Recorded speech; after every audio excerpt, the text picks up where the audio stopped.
afraid. Be very afraid. I'm getting kind of mad. There we go.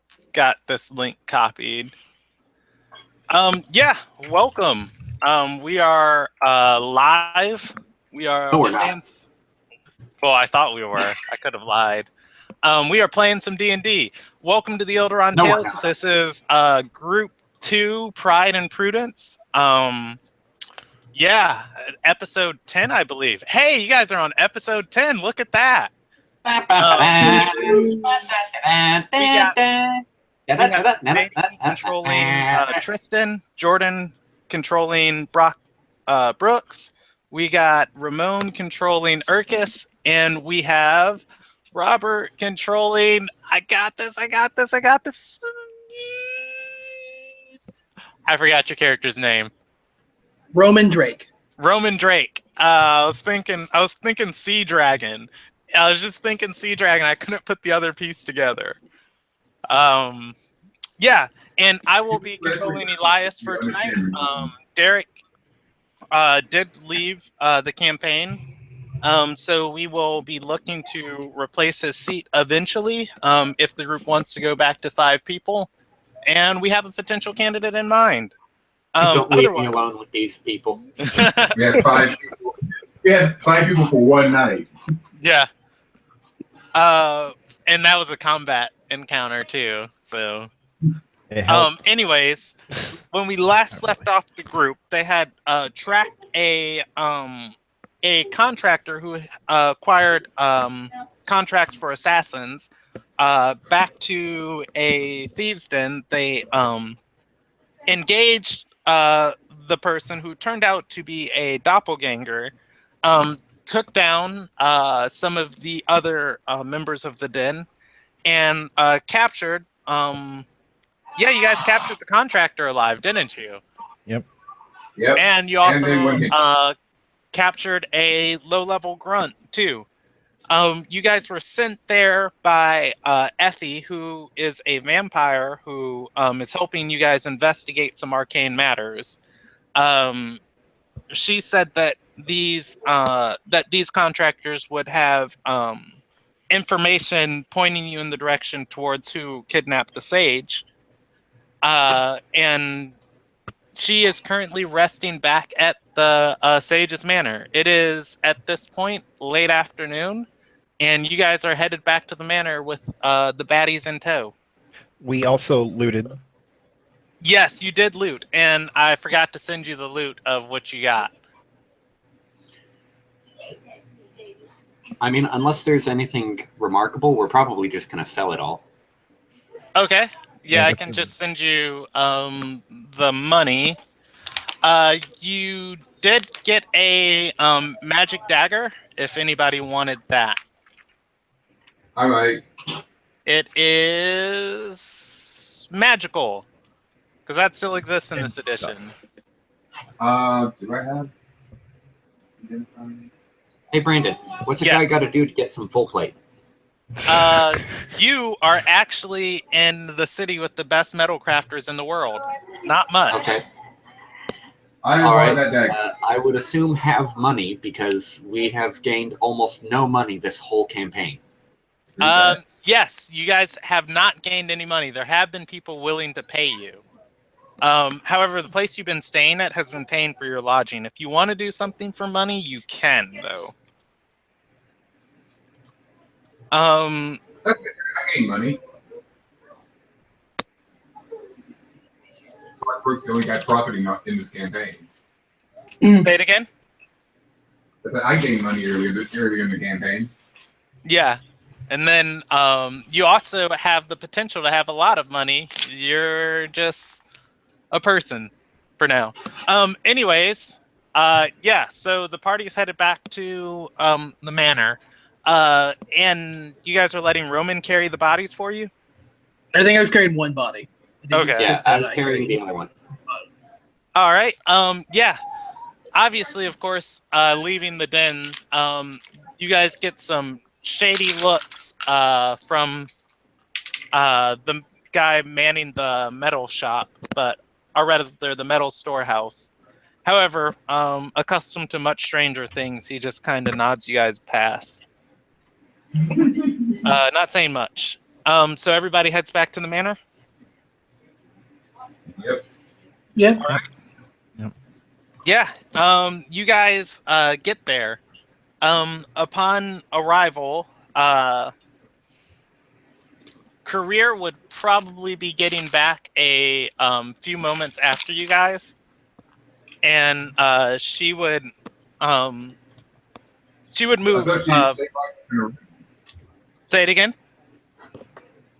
I thought Career saved up in a ring because she didn't want to have anything to do with the vampire. For the first part of the day, she did. Okay. But she is still a business lady with many contracts to attend to. Anyways, for as you guys get back, Career approaches Brock and asks, "Could we have a moment alone?" Sure. I'm kind of worn out at the moment, anyways. All right. She nods to the rest of the party, who I guess has the bodies, not even questioning it. I'm questioning that question the fact that I am like looking like death itself. Oh, As how one much? does. How much HP does Brock have at this moment? At this time? One. I have 1 HP. Man, you're barely keeping it together. Yeah. Yeah. Career would walk you outside, and she would hand you her last healing potion. At this point, you guys would be talking in the terrace gardens, and she'll hand it to you and say, "You've really got to take better care of yourself, at least until tomorrow." What was it? 2d4? 2d4 plus 1, I believe, or 2d4 plus Plus 2. 2. Yeah.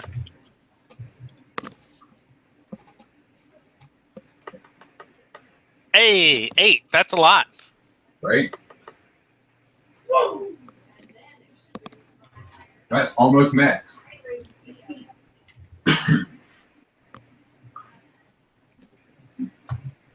All right. Thank you. Yeah, I kind of learned that sharp point things are a really bad thing to be shoved in front of you.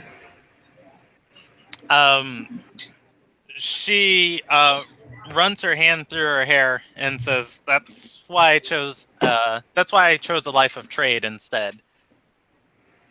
Trust me, I originally chose the life of a lover, fighter. She says to you, "Speaking of which, tomorrow's the day."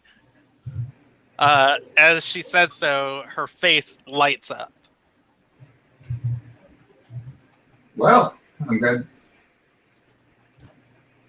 I have no words to describe how I'm feeling right now. Good. I'm not upset. Like I'm not sad. I'm definitely nervous. She goes on to say, "Well, my contracts came through with the temple. If you like, we could have a big ceremony."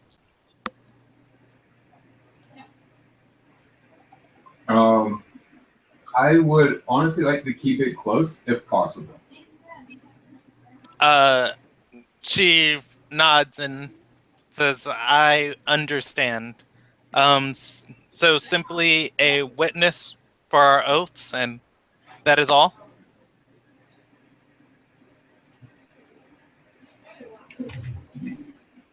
I think we'll want multiple people there or not.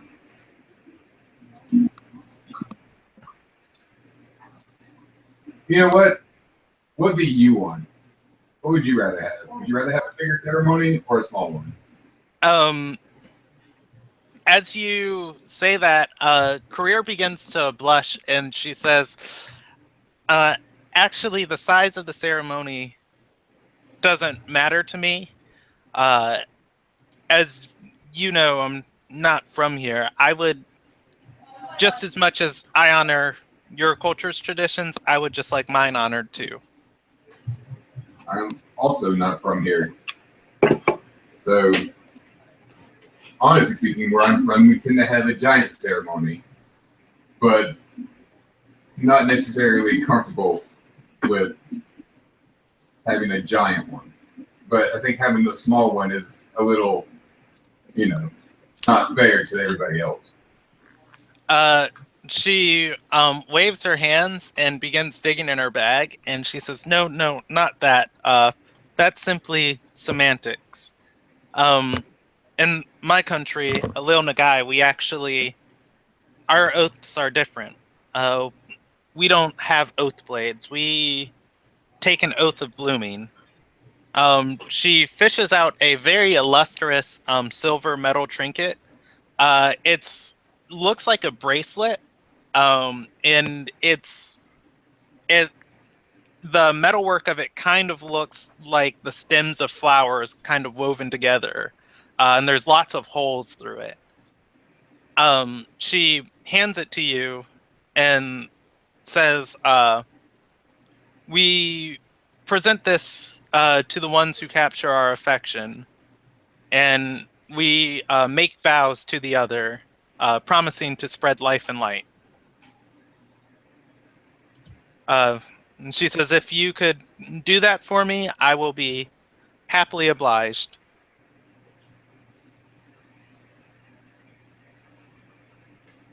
I will be. Roll me a history check. For free. Free history check. Your best subject. Right? Like, we haven't had this blow up in my face before. DC 10. Believe in you. Hey, we haven't had this blown up in my face before. Hey! You Wow, remember... I know everything about white. You remember, as she's describing this oath... Wait, this is how my mother and father got married. Oh yeah, my mother and father believe in that foreign religion. Oh yeah, wait, she believes in what my other family believes in. All right. Now, I'm just going to stop her and go, your religion's the Wills, isn't it? She nods, taking out, I guess their symbol would probably be somewhere along a flower like a flower wrapped around a sword, as far as their holy symbol.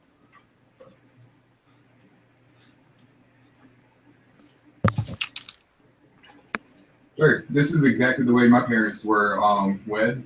I have no problems following a tradition that has already been ingrained in my family. She claps excitedly and then says, "Well then, just meet me at the Temple of Umiya tomorrow. Everything else will be taken care of then."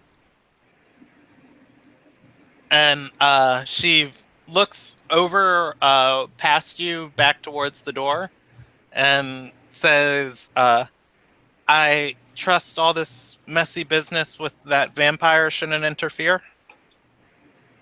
It shouldn't interfere with the wedding, that's for sure. She nods and then gives you a kiss on the cheek and walks inside. Brock is stunned and blushes, and then thinks to himself, "Man, that's the first kind of romantic relationship I had with a woman in the days." Career is sufficiently happy. Until she remembers there's a vampire across the hallway from her. Yeah, so what is the rest of the party doing? Do you guys wake Effie up, or do you guys start trying to wake up your prisoners? Let's go into the room that contains Effie and do something. Okay. Yeah, so... Can I walk back to the group at this point in time? Yeah, well, you'd walk in and see that they're not having there. this conversation. Yeah, you see that they're not there, and you'd be like walking upstairs, but the group would already be upstairs at this point, like interrogating or doing whatever they're doing. So yeah, you guys walk into the room, and you see Effie there sleeping still, brown cloak and all. Bruises and everything. No covers thrown over, just full out splayed over your bed. Okay. We're gonna gingerly place the dudes down on the ground so as not to accidentally kill them by smacking their skulls against the hard stone floor. Do we have any rope? They're already tied up with rope. Right. Yeah. Okay. It's we're gonna worth gingerly... noting too, as you guys come up here, Jessica walks past your room and heads towards the quarters she was offered here. Okay. Oh, question. How far, like, they're already in the rooms when I'm walking back, so I'm, like, kind of looking for them? You're having this conversation outside. As soon as they get home, they head upstairs to the room. So I'm just they can wondering... have a few minutes of stuff, yeah. Alright, I'm just... Okay. I will ask my questions after they get done talking, then. Yeah, I may not head directly to the... I may not head directly to their room. So what are you guys doing with the bodies? We're gonna set them down and then wake Effie. Okay. You guys are able to easily rouse her. As she wakes, she rubs her eyes and smacks her lips a couple times. I gotta look at your guys' passive perception. No, you don't. Why do you got to do that? Because I just gotta see if you guys notice stuff. No, you don't. Why you got to do that? Holy fudge. You think Why you got to do that, Brandon? Why are you doing this to us? Elias would be the only one who notices. And I'm wondering if he would even bother saying anything.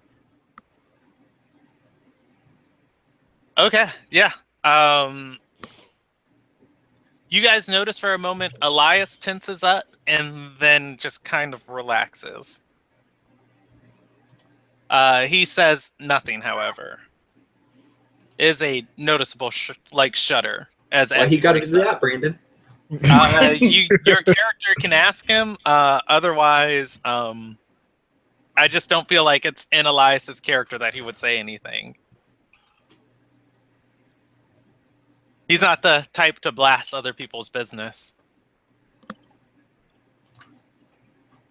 So is Elias now an NPC? He is. I didn't know if you're like going to kill him off since Eric left or not. I mean, I had stuff planned for him. It depends. Okay. If I feel like it, I might. Tristan will turn to Elias and say, "Is there something wrong?"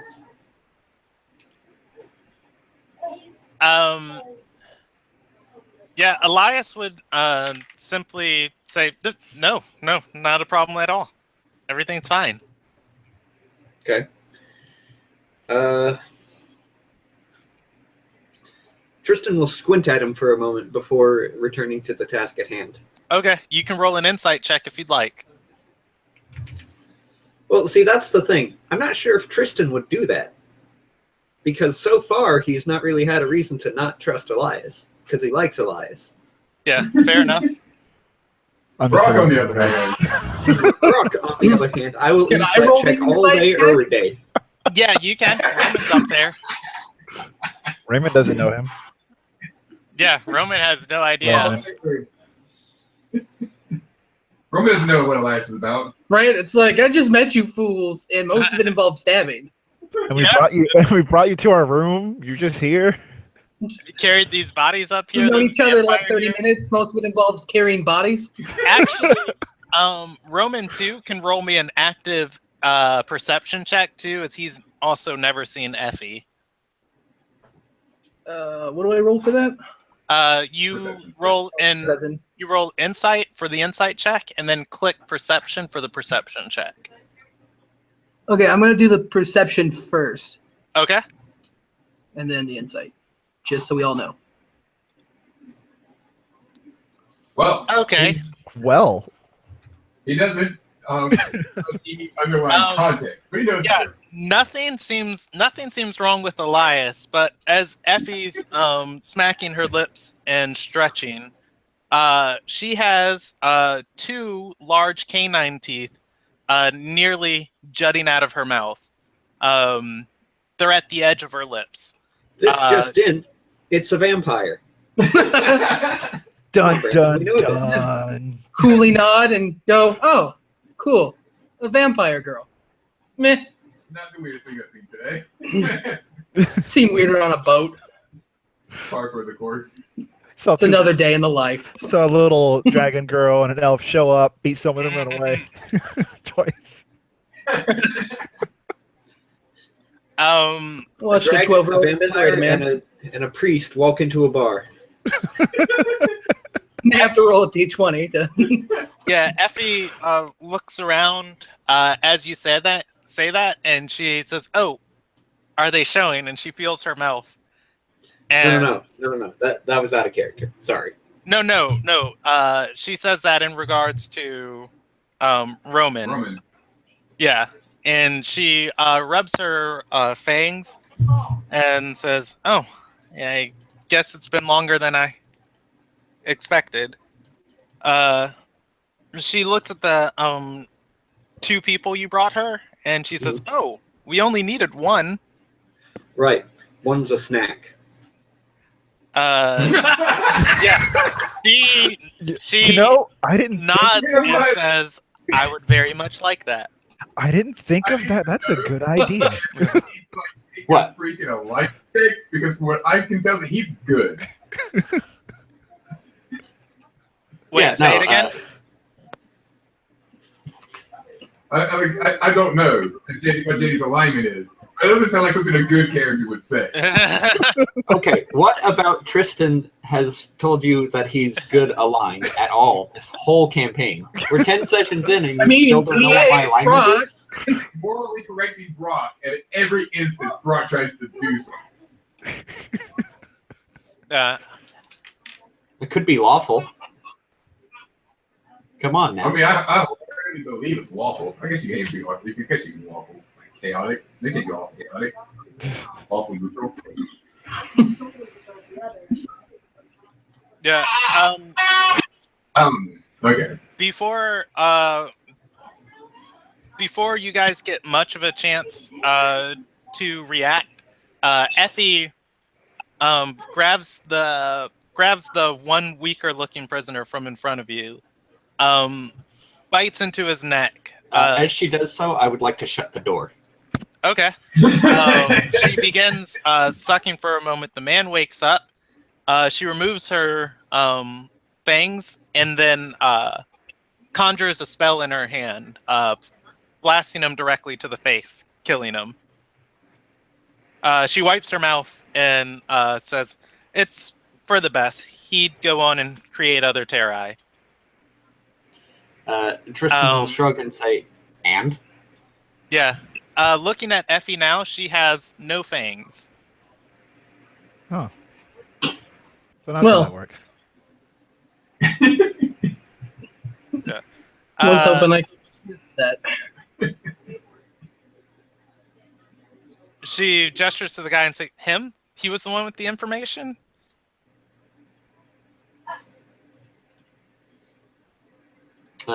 Yes. Yeah, she kind of like second guesses herself for a moment and says, "Well, why'd you guys bother bringing the other one then?" I don't know. Tristan will nod. As I said, a snack.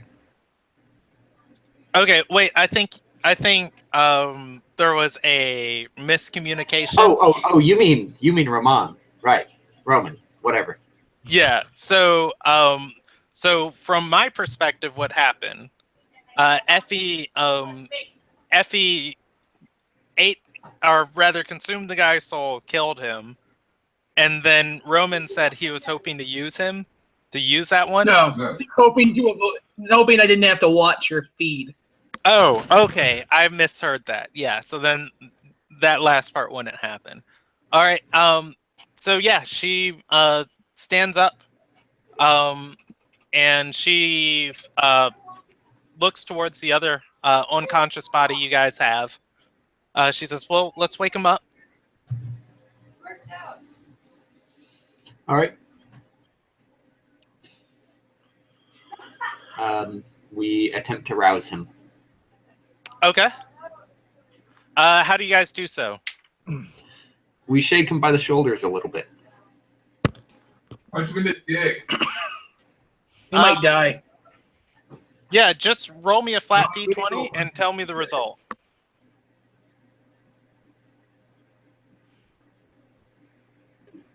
JD? Okay.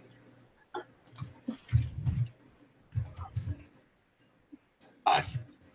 Yeah, you shake him rather gently. He comes awake,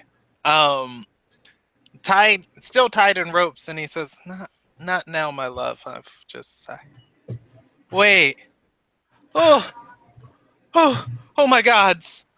I'm going to cover his mouth real quick and say, all right, you're going to tell us the truth and only the truth when we answer questions. Or our friend here gets another snack. And gesture over to the other body. He releases a muffled scream into your hand. Okay. I think he's scared. I'll roll my eyes and look at him once more and say, and if you don't stop screaming, I'm going to take my warhammer to your head again. You can roll me an intimidation check. Okie dokie. 8.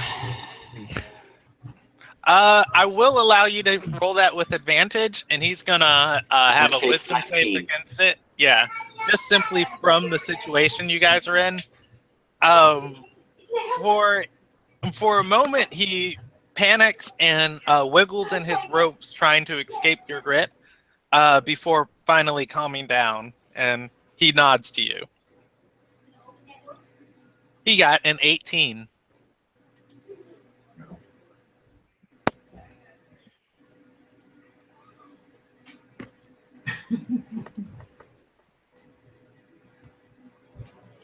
Okay. Does anybody else want to ask him things? Or am I just sitting here? Yeah, you guys just share a moment, romantically staring into each other's eyes. Good. Probably at this moment, Brock would enter the room. He'd see a dead body on the floor, and he'd see the other man cradled in Tristan's arms. I'm not cradling him. So, you killed his gay lover just to get with him. Is that what I'm getting at? That's what I'm getting at from here. That's what I'm getting at from the situation, Tristan. Just close I roll my eyes, look at Brock and say, if you don't shut that door, I'm going to tie you up and... You know what? Never mind. I mean, everybody has their keys. I mean, I get it. I don't want to be a part of yours. Just saying. Are you sure you don't like to watch? Not when Play us a song. not when it's guy on guy. I'm trying to do the guy with your wife. I'm just going to I'm sigh. going to Go and close the door. sigh, pinch the bridge of my nose, and say, just shut the door, you idiot. Shut the door. Turning back to the task at hand, I will nod to Effie and say, I believe you had some questions for a friend here. She kneels down, puts her arms on her knees as she kind of squats there in front of him, and she says, there was an elf kidnapped a sage from this manor. The man nods to her statement, and she says, do you know who she is? The man shakes his head.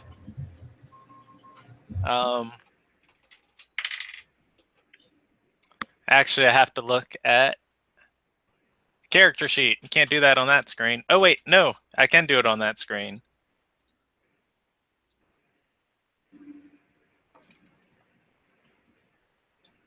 Brandon, I got a question.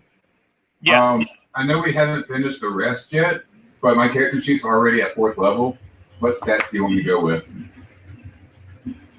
Wait, what do you mean? We haven't finished the long rest, so like my character sheet's ready for me at 4th level. So all my stats are 4th level stats. You have 2,700 experience? Yes, I do. I actually have 3,100 experience. Yeah, Tristan missed 2 sessions, so. And Brock did all the investigating. Yeah. I'm new. Yeah, I think the way it stands is Urkus and Brock are both level 4, and then everyone else is level 3. Yeah, you can just roll with your level 3 things wherever you put your wherever you put your 2 skill points. Just count that lower. Okay. Yeah, Effie would look up at you guys and say, "I can't tell if he's lying." Here, let me try it and force it out of him. She nods and steps back. What was the last question that Effie asked? Do you know who the elf is? We know who the elf is. I don't remember there being an elf.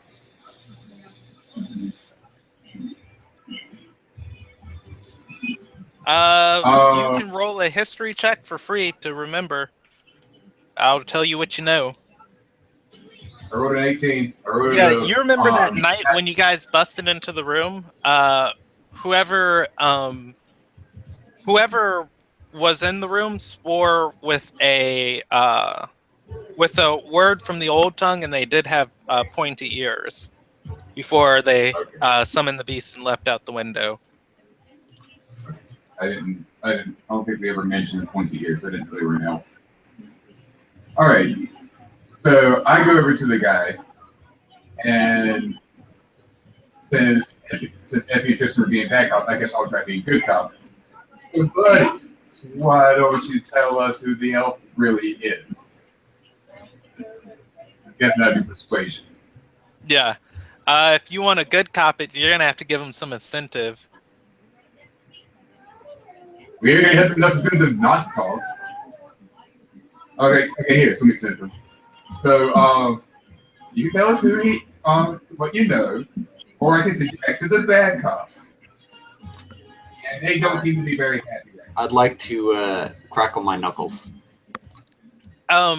He nods and says, "If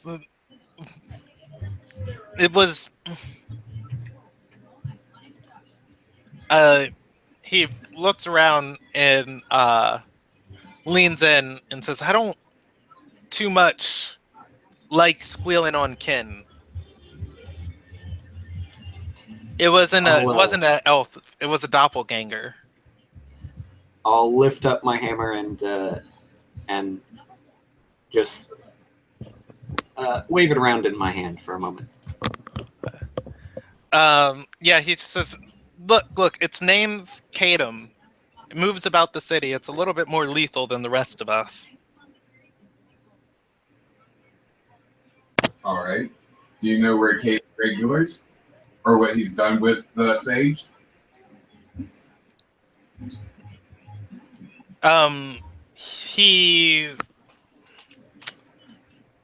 He nods and says, "I only feed them contracts once every 2 weeks. I meet at a tavern.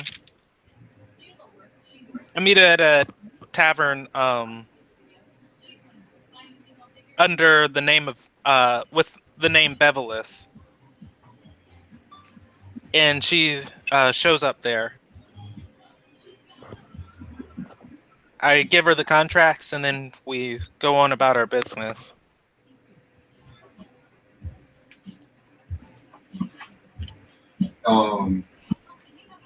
Next question.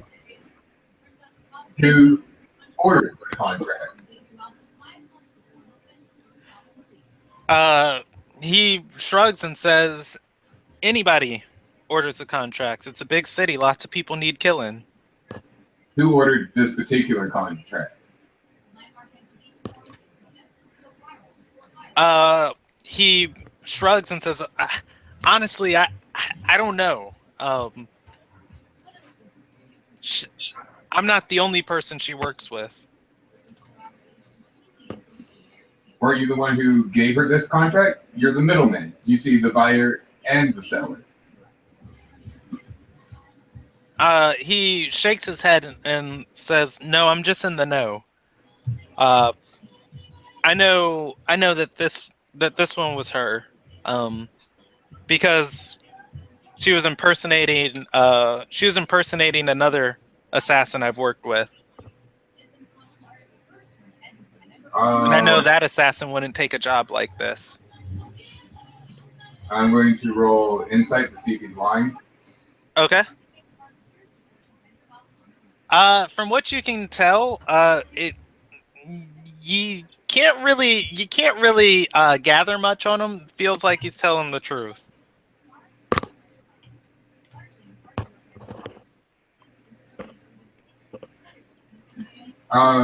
Just to be doubly sure, that she was pretending to be.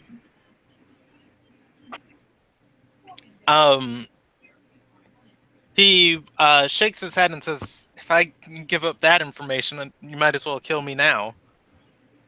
Well, Tristan, I guess you heard him. I sigh and shake my head at him. And I had hoped you would be so much more helpful than you have been. I walk over to Tristan and whisper in his ears, I wanted you to intimidate him more so he'd cough it up. I'll nod and grumble a bit, but I'll lift him up by one of the ropes in front and raise him up off of the floor if I can. Should I make a strength check for that? Yeah, go ahead and make one. Oh boy, 9. You know what? Roll it as athletics. Before you tell the result, I'll give Tristan a bardic inspiration on that strength check. My last one before the long rest. Yeah, add your proficiency bonus if you're proficient in athletics, and you can roll the bardic inspiration. Okay. That'll make it 12. Then. Yeah, you heave him up, at the most, just dragging him uncomfortably against across the floor, a little closer towards you. Okay. I'd like to fake him out and attempt to swing my hammer towards his head, but not connect. Okay. This would kind of still be a deception check. Okay. As you know, you'd be trying to play this off in your face and everything. Okay.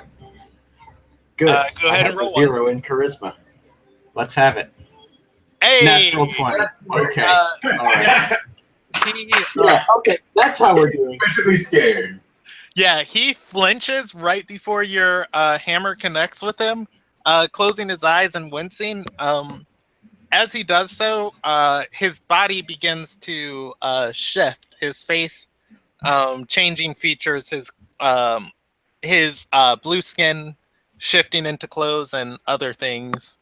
Not really specifically taking any form, more of like a muscle reaction. This is how it's He squeals as the hammer stops before his face. I'll chuckle and say, that wasn't very dignified. What? Still in his ropes, kind of tugging against your grip. He says, "Well, I don't have a very dignifying job." How do you work it? Hey. Well, your job isn't very dignified, but you can at least be given a dignified death if you cooperate. Or perhaps we may be merciful and let you go.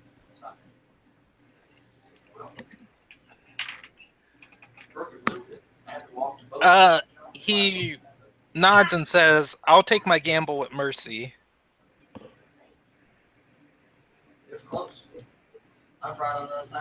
I'll nod and say, then the stipulation, you must cooperate. He nods and speaks slowly and says, "I have been." I turn to Brock and say, and so what now, glorious leader? I am getting really sick and tired of everybody right now. All right, so I turn back to the captive and go, who else sells contracts to these assassins? Do you know anybody who would be dealing this contract out to this particular assassin?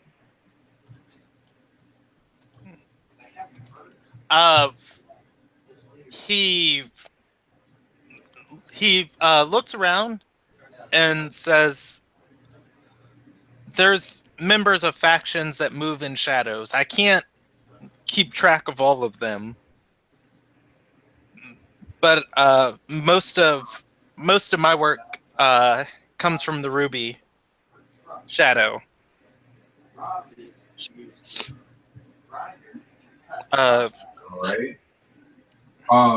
And I can tell you it wasn't them. Who's your contact within the Ruby Shadow?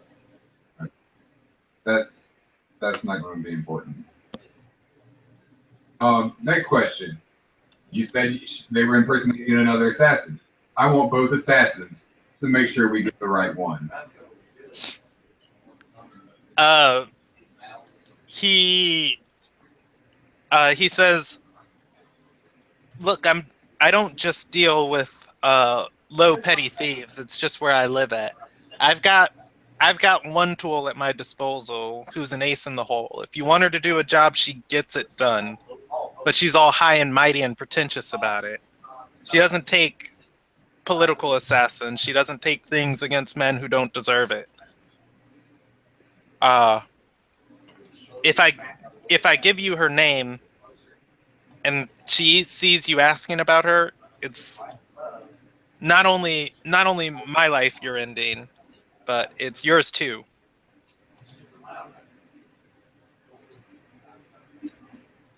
I know when this man has no this thing has no gender. It is everything. When it says that, it nods towards Effie and says,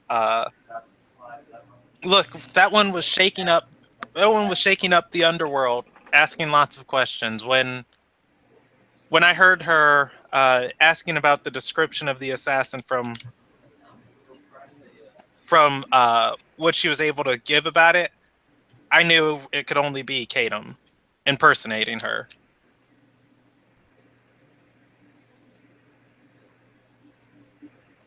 All right. You can roll me a persuasion check if you want to try and push him further.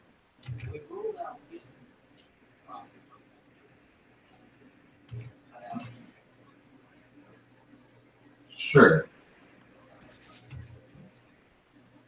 I am going to use. I will give him my inspiration.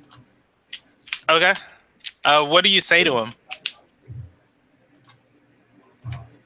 I was like, well, if he has such a high and powerful contact, maybe we would like to know them for future references later.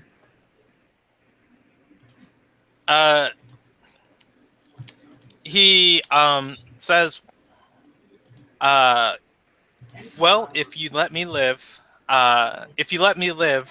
perhaps I'll get her to do a job for you on the house."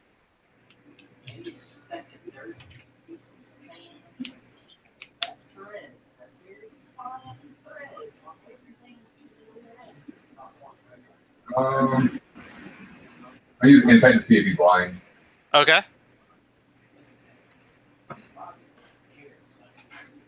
I have like the worst insight check on you guys. 10 out of 10, man. Oh, you I can just roll 500 of them that suck. But it didn't roll the first time I clicked it. I clicked it 2 Yeah, more times. you got nothing. Man, did I ever? Like- Most of the time, like, people would have like eyebrows or facial expressions to read. This guy doesn't really have much of a face other than his eyes and, mouth hole. Mouth hole.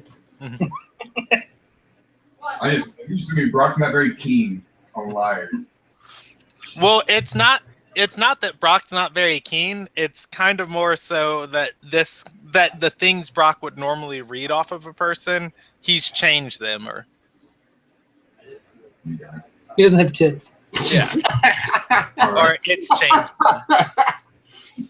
Well, I mean, he could have tits. It changes. Yeah, it depends. All right. I walk over to Effie and go, do you have any further questions? We have a name now. No further questions, Your Honor. Mm-hmm.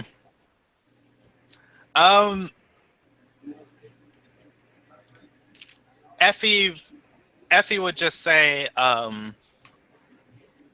you just better remember, we know where to find you. And Ooh, spooky. yeah, the man, or rather, the thing just it nods and says, "I'll just have to do a better job hiding next time." Hey, before we let him go, I want that written out that we get a freebie from his vest in contract. Still in the ropes, he like looks around and says, "Really? Really?" Hey, I'd rather have someone do my dirty work for me. He says, "Very well. It is agreed."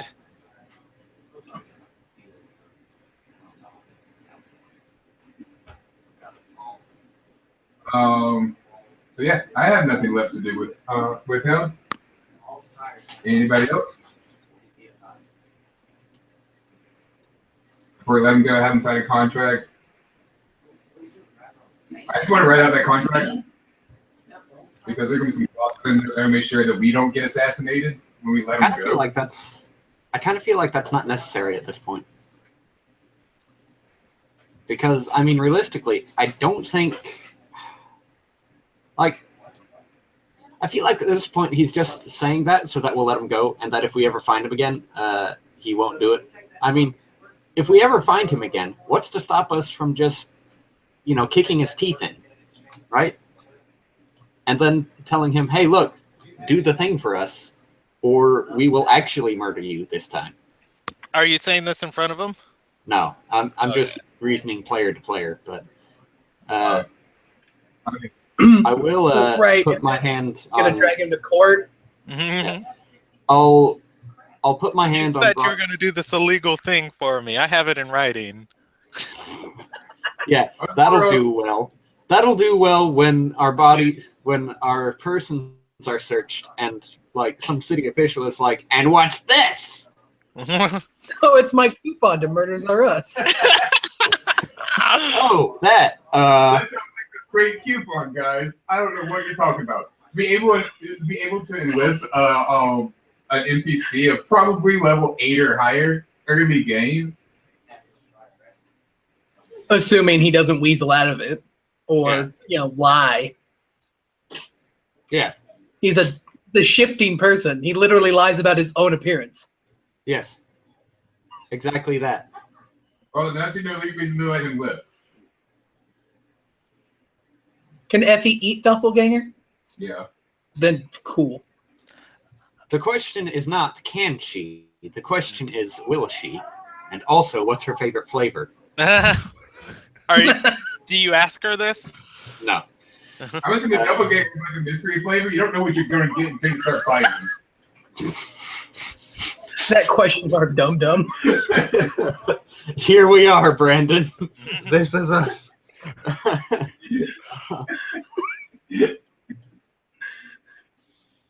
out your hand. He wants to give you 5. Yay.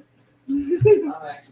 So in player or in character, I turn to Effie, go, well, we're done.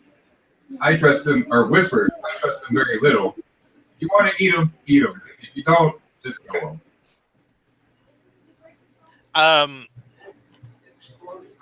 Effie just, kind of does the thing, pointing at her eyes and points at him and says, I've no need to senselessly kill people.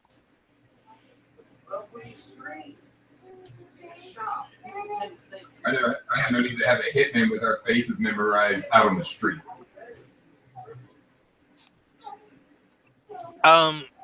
She shrugs and says,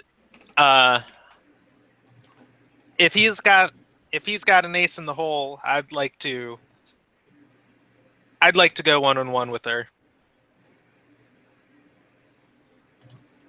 I am very good to just go to the guy and have him go, hey, have your hit girl, since she's available, go after Effie. She wants to go one-on-one.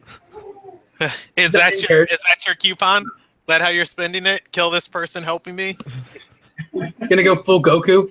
Hire a hitman to kill yourself? 10 out of 10.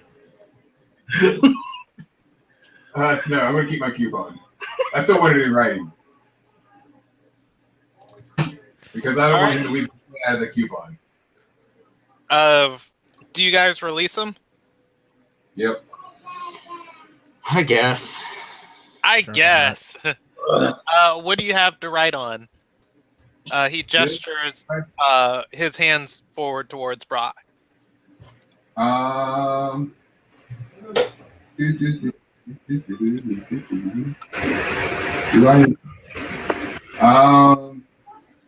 there paper in the room?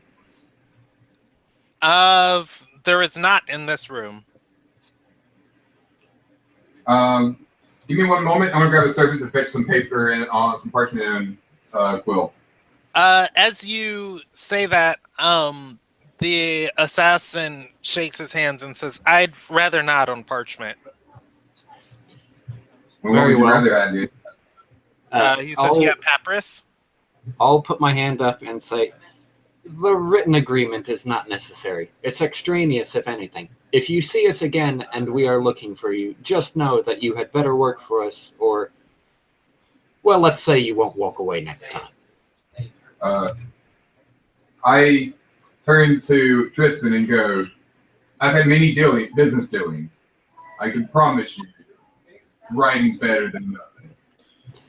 I'll glance over at Brock and say, and what, you're expecting a shapeshifter who can literally change what he appears to be to, what, honor a piece of paper that he hands you and then will claim that he's never seen before? Yeah. That's exactly what do you propose to do if you show him this piece of paper and then he refuses to do what it is you're requesting of him anyway? What then? Well, then the kill clause is enacted. Okay. As opposed Tristan to says, if we... Tristan says to you guys, whoa. Kill clause? No. Well, There was an agreement. You're being let this agreement to have your best hit person give us a free hit was so that you would go away free and alive. Was it not?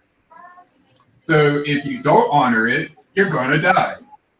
Isn't that right? Yeah, Tristan says, Tristan Brock, or I think alive? you're just... Effie, No, you Tristan. mean. No, Tristan says this. No, I'm Tristan. JD. Tristan looks at Tristan and says,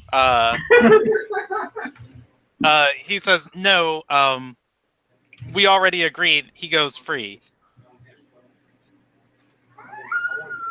Okay, so are there two Tristans in the room, or... There are two Tristans. That's Okay. weird.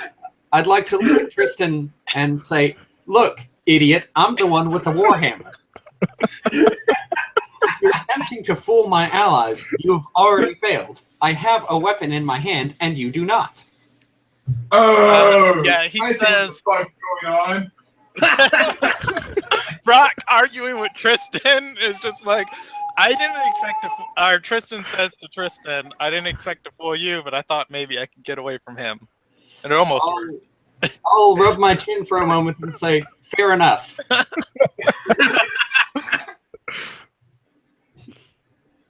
This side bastard. Nicely done, Brandon.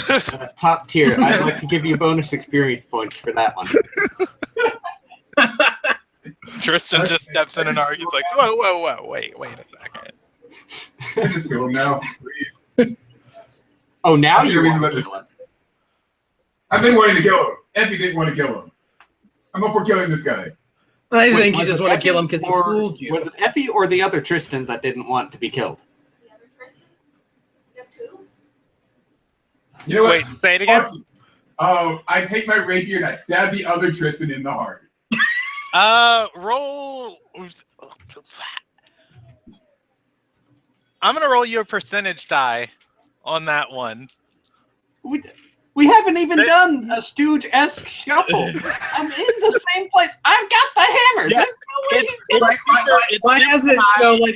It's super high in Brock's favor, so don't worry about it. Roll me an attack roll. Don't worry about it, he says. Don't worry about it. I'm going to use my inspiration now to make it an 18. Wait, your bardic inspiration that you No. no longer have? No, Oh. I have an inspiration saved though. Okay. Okay. Yeah, so Brock takes out his sword and moves to attack this dude. Does anybody in the room stop him? No, but if he's moving to attack me, I'm going to smack him across the head with my warhammer and also shock him. Yeah, in the middle of Tristan arguing with Tristan, Brock stabs what appears to be the doppelganger. Dun dun dun. You can roll damage.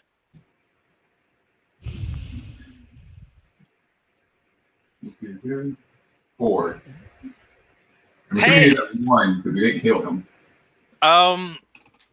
I believe he is dead. How much did? Well, I feel better now. Yeah, I was gonna say. Wait, he might be alive. How much did that heal? That because Tristan cast a heal on him, didn't he? Or no, he heal checked him. No, I only just stabilized him, so he should have 1. Yeah. he's dead. Well, Effie looks at you and and then says, and some people say Terrai are the monsters. I never claimed to be a nice guy. Take that back. Never claimed to be a good guy. I'm a nice guy. I gave him a chance, and then he decided to fuck with me.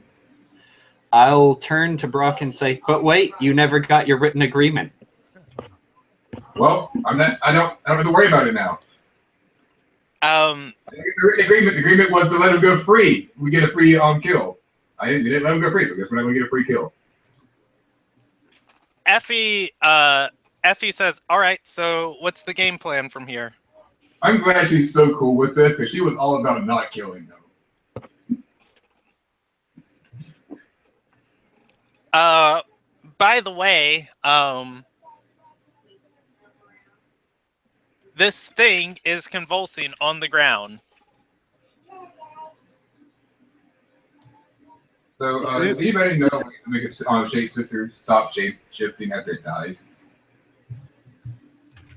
you mean they don't stop after some point? I will allow everybody at this moment to roll a free intelligence check. Oh God, I'm not very smart. I'll see your intelligence check and raise you. I'd like to crush his head like a grape with my warhammer. Okay, you can go ahead and do that. It's your character. Actually, no. I'll can I do a medicine check? You can. 18. Does it just look like post-mortem convulsions? He is currently dying. Okay. Are you trying to stabilize him, or are you just inspecting his body? I'm just trying to figure out what's going on here. Okay. Is anybody else rolling an intelligence check? I will. I'm pretty sure that you wrote Dust, so you just told Tristan. Why not? But Except for him. Oof. I got a 20. Jesus Christ. I am all brawn and no brains. So that was one round. These thoughts go through Urkus's head in a rapid pace. Wait, what tavern? When does he meet the other assassin? Wait, where? Fuck. There's so much we don't know. On the second how do I- round, he rolls another death saving throw. Oh no. What do you do to stabilize someone? Medicine. Huh? Medicine? Okay. You should probably say this. I'm if I can't metagame, just do it. Yeah, let's go ahead and do it. What goes through my mind? Because I rolled a 15. Yeah, you look down and you're just like, yeah, I got him good. I stabbed him. Yeah. What goes through my mind at a 2? Anything? You're like, Oh, holy baby. fudge, these dudes just murdered. You Yeah. got a jaunty tune in your head. Urkus rushes to action, slapping the man's face and kind of covering his hands onto the stab wound and just kind of pushing the blood down. You are able to stabilize him. Luckily, he had 2 successes on his death saving throws. As Urkus rushes to the side and saves this guy, does he want to say anything to the rest of the party?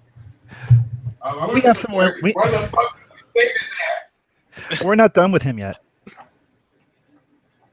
What do you mean we're not done with him? We need some more information. What do we need? What bar? He already said that. No, he didn't. It started with a B, didn't it? Then what bar was it, Brooks? Like, I swear he said a bar. It's like started with a B. Okay. Every So what is that bar then? Because if he said it, you should remember it, right? I certainly don't. I remember him saying a bar. I don't remember a name. Do I roll a history check to remember? Yes, you can. Man, don't give me an inspiration die. Like remember the bar name. I'm definitely not going to give you one, mostly because I can't. I would give you one, but it'd be a waste. Yeah. Let me don't see have any. if Elias remembers anything. Oof. I rolled with advantage for Elias, 8 and a 4. Ooh. I don't remember him mentioning the bar's name earlier in this conversation. You remember mentioning the name. You do that. You do remember that. So do you guys just wait till he comes conscious again? Is he still tied up? No, he's on tied at this time. Okay. Let's tie him up again. We're gonna figure out who this It was really necessary. Like, where am I? I just had a dream I was here. Yeah, when he makes up, hey, buddy. Hey, That was strike 1. with game rules, he'd wake up in about an hour. Do you guys wait, or do you try and bring him to? I'm going to go to our room and proceed to have a long rest. That is what I'm going to do because it has been too long a day. I am low on health and I am out of spells. I have no patience for this. I am in the same boat as Tristan. We agree on something for once. Oh, Got God. it down. You know what? Knowing You guys that seem to be pretty on page during the interrogation. finding that I am on the same page as Brock, I'm not going to do that. I will never take a long rest again. And I will, no, I'm still gonna do the thing. Okay. I'm gonna. Ready to go use the bathroom? I'm gonna go to bed. I had a long day. That guy was annoying. He should have died. I'm gonna ask Effie if she remembers him saying the bar's name. Effie shakes her head and says, he said he goes to the bar under the name Bevelis. But she shrugs and says that could mean a lot of things. He's a doppelganger. Perhaps that's the persona he uses while he's there. Perhaps that's the bar's name. Right. However, Bevelis sounds like a man's name to me. Okay, so I'll ask her if she wants to stick around for me to ask him more information, or if she's gonna be on her way.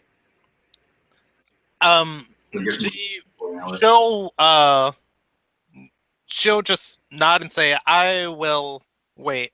If your sage has anything to do with my missing master, I'm obligated to find out whatever I can."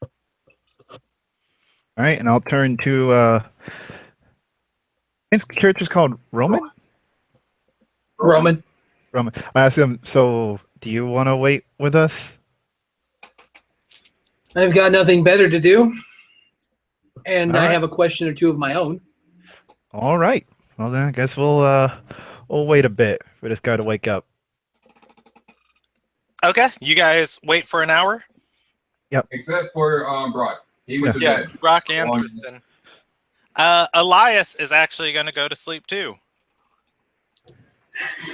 So yeah, you guys wait for an hour. Seemingly, the man's bleeding slows.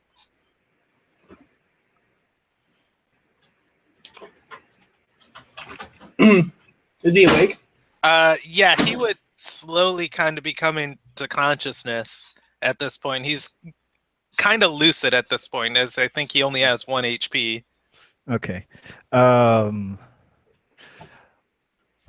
go up to him and shoot. What was the name of the assassin that he meets? I forgot to write his name down. Tatum?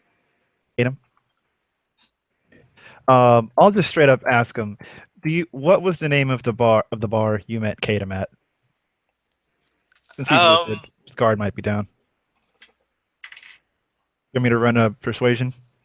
You can roll a persuasion. I just rolled him a constitution check to see if he comes through. When you mention Katem to him, his eyes kind of snap open as he focuses on you and says, "You're not Katem?" Dang, I got a 4 in persuasion too.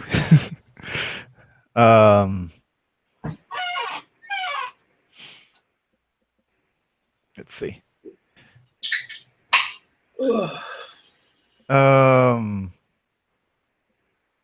So he just asked me if I was Katem. So I doubt I can trick him. I don't know. You can try. He You did guys tell have- you Katem was a Yeah. doppelganger. Sure. What would I roll for that? Persuasion again?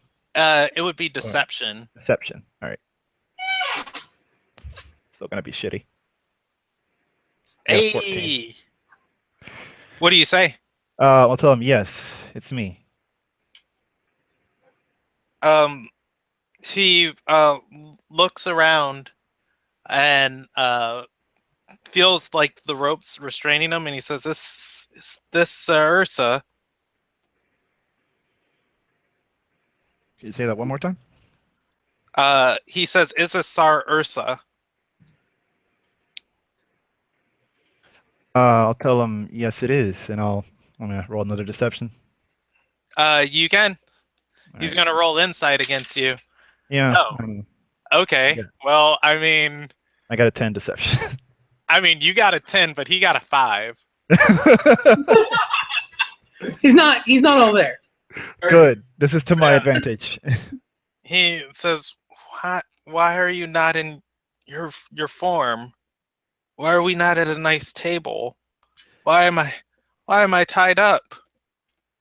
I had to trick them so that they would let me near you. What? He looks and says, them, the people that killed me. They won't bother you anymore. Trust me. Roll me a deception on Oh yeah, I know. Got a 13. He doesn't believe you. He begins to panic. He says, they're unreasonable. You have to let me go. They can't be trusted. I'll tell him I will in a moment. But I'm trying to find out. But okay, but what was the bar that we normally meet up at? Deception again? Yeah, Or- he says, but you said we are here. This is Sir Ursa, the Happy Blade. Is it not? He looks up to you and says, Katem, my dearest, have you lied to me?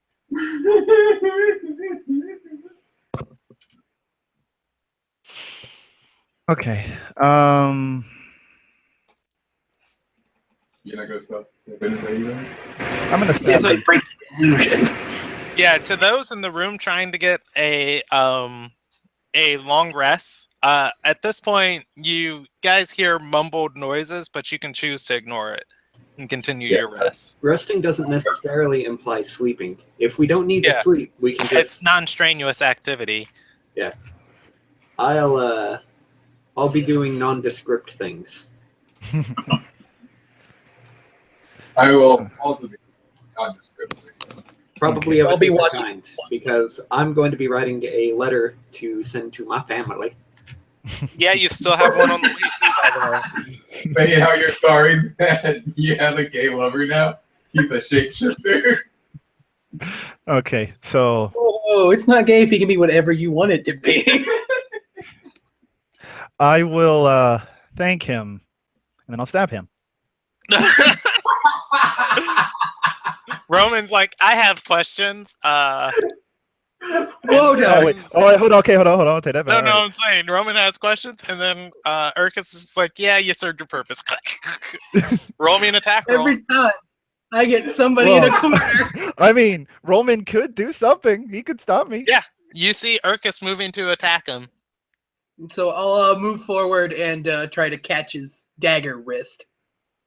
Okay. What would I roll for that? Well, I mean, you could simply just put your arm in front of Urkus if you wanted to. Or I'll put my arm in front of Urkus. Yeah. And you don't want to catch Roman's hands, man. Yeah. Those arms I'll put hold my a fist hand of in front of fury. Urkus, I guess so. I'll stop. So I'll just to let stop. him know the left's still free. I'll stop. I guess. Look at him and go. Oh, I'm so sorry. I'm so sorry. I had a quick question for him, dear friend. Your go. I'll step forward, kneel in so I can look him in the eye. I guess he has eyes. And I'll move away. Who hired? Who staged my kidnapping? Or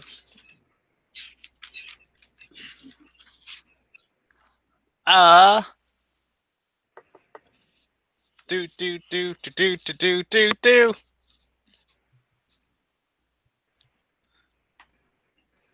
I believe I said it last session, didn't I?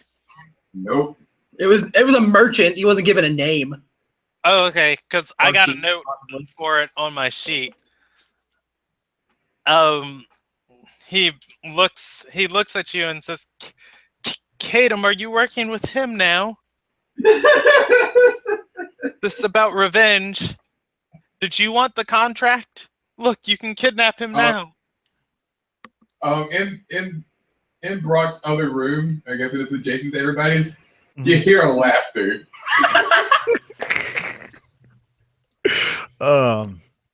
Okay, Remember, make so sure you hear that. since he's talking to me, I'll just let's see. What will I say? I'll tell him we just need some more information. I just need some more information is all. Would I run a deception? Uh, you could, but I mean, even if you got him to believe that statement, He's not gonna it believe. it wouldn't change that he's unfriendly towards you. Gotcha. Right now, you'd be trying to convince him to give up that information. Okay. Yeah, he's not gonna believe me, and I have shit charisma. You've been doing good so far. That was luck. I mean, It's always luck, baby. you could punch him and try and make him see stars, and like, yeah, it's still me, Katem. I'm kidding. That's a bad idea. Don't do that. Pretty sure if I make any kind of, if I hit him with that left hand, he did. Yeah, he is. I don't know.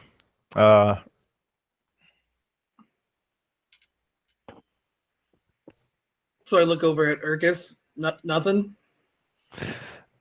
I got nothing. Brock's usually the person that's better at handling this type of situation.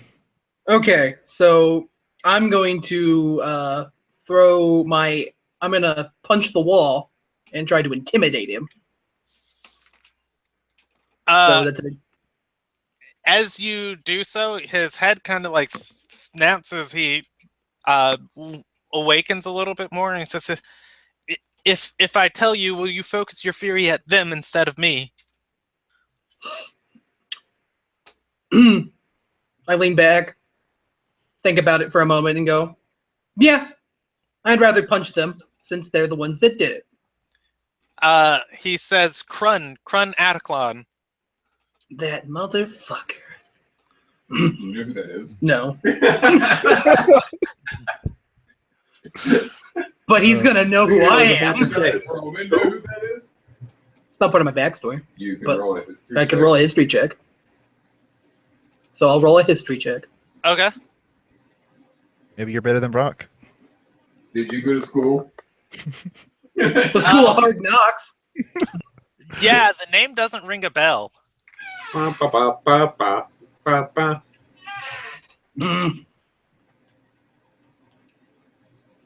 I'll stand up, dust my hands off, and go, "Well, thanks for the info.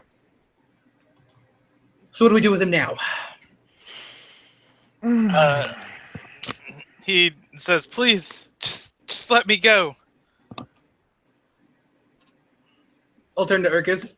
Do we let him go? Because if we let Brock make up his mind, is there anything else we need? I've gotten what we need. You've gotten what you need. Did you? What are we missing?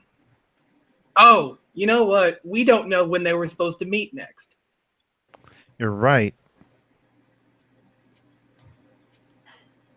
So I'll turn back to our nice, bound, horribly abused guy and go, "When were you supposed to meet Katem next?" Or him. When was the next scheduled meeting? He looks over and says, "Wait, you're not Katem? Not come to kill me?" So they love me still. I'll pat him on the shoulder. Yep. Or Yeah, it says to you, in exchange for this information, you will let me live. We didn't say that. He's asking. Yeah, all the unreasonable people are gone now.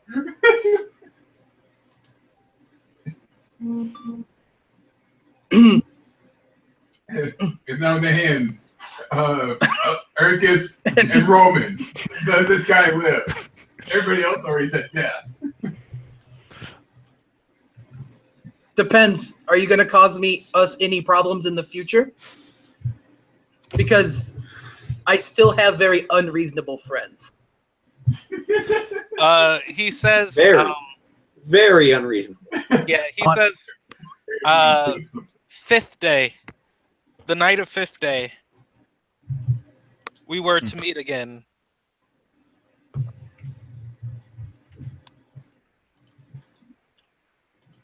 All right.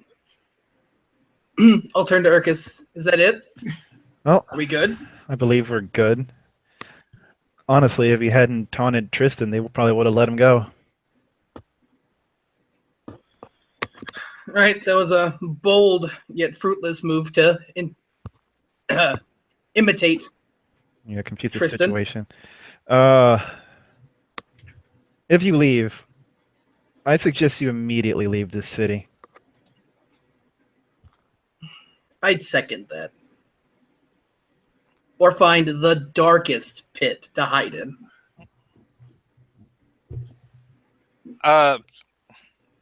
He nods and says, I will conclude my business and as soon as I am able, leave. All right. I'll go and untie the ropes. He leaps up and stabs Urkus to death. He's I'm got no kidding. knife. Yeah. He looks around for a moment, taking in the sigils of the room and where he's at. Shapeshifts into a pretty bland Ardorian, wearing the colors of this manor, and then says, or just kind of looks at you guys and then walks out of the room.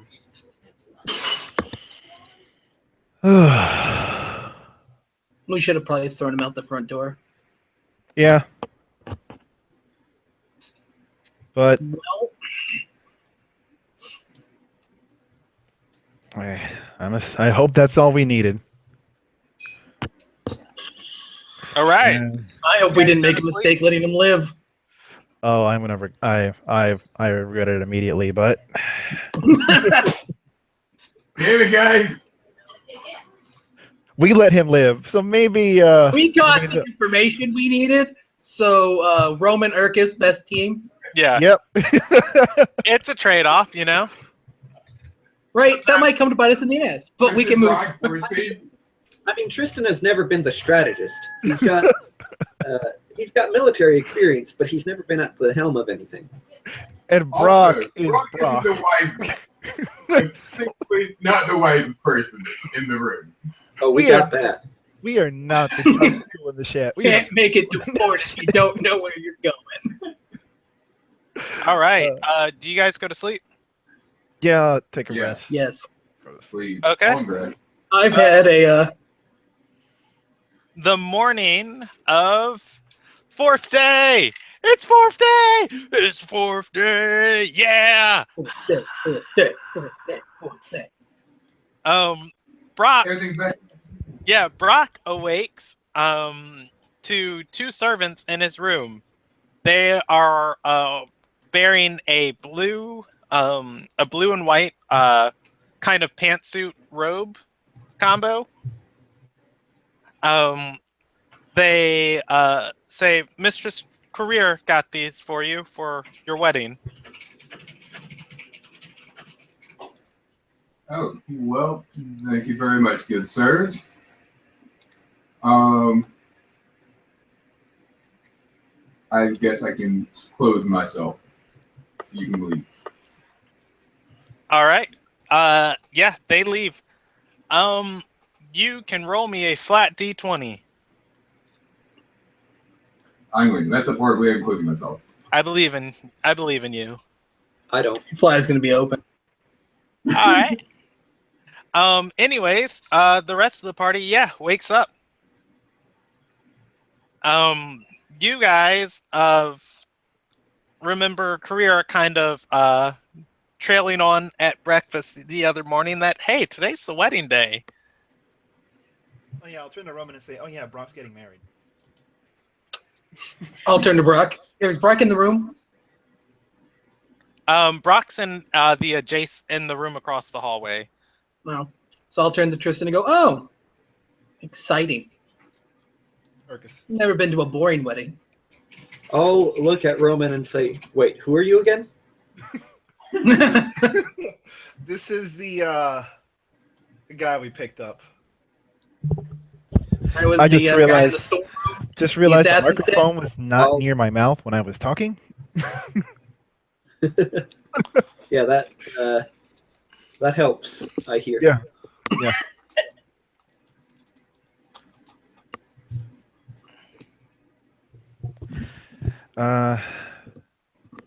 So, I guess I put on these fancy clothes. I keep a dagger.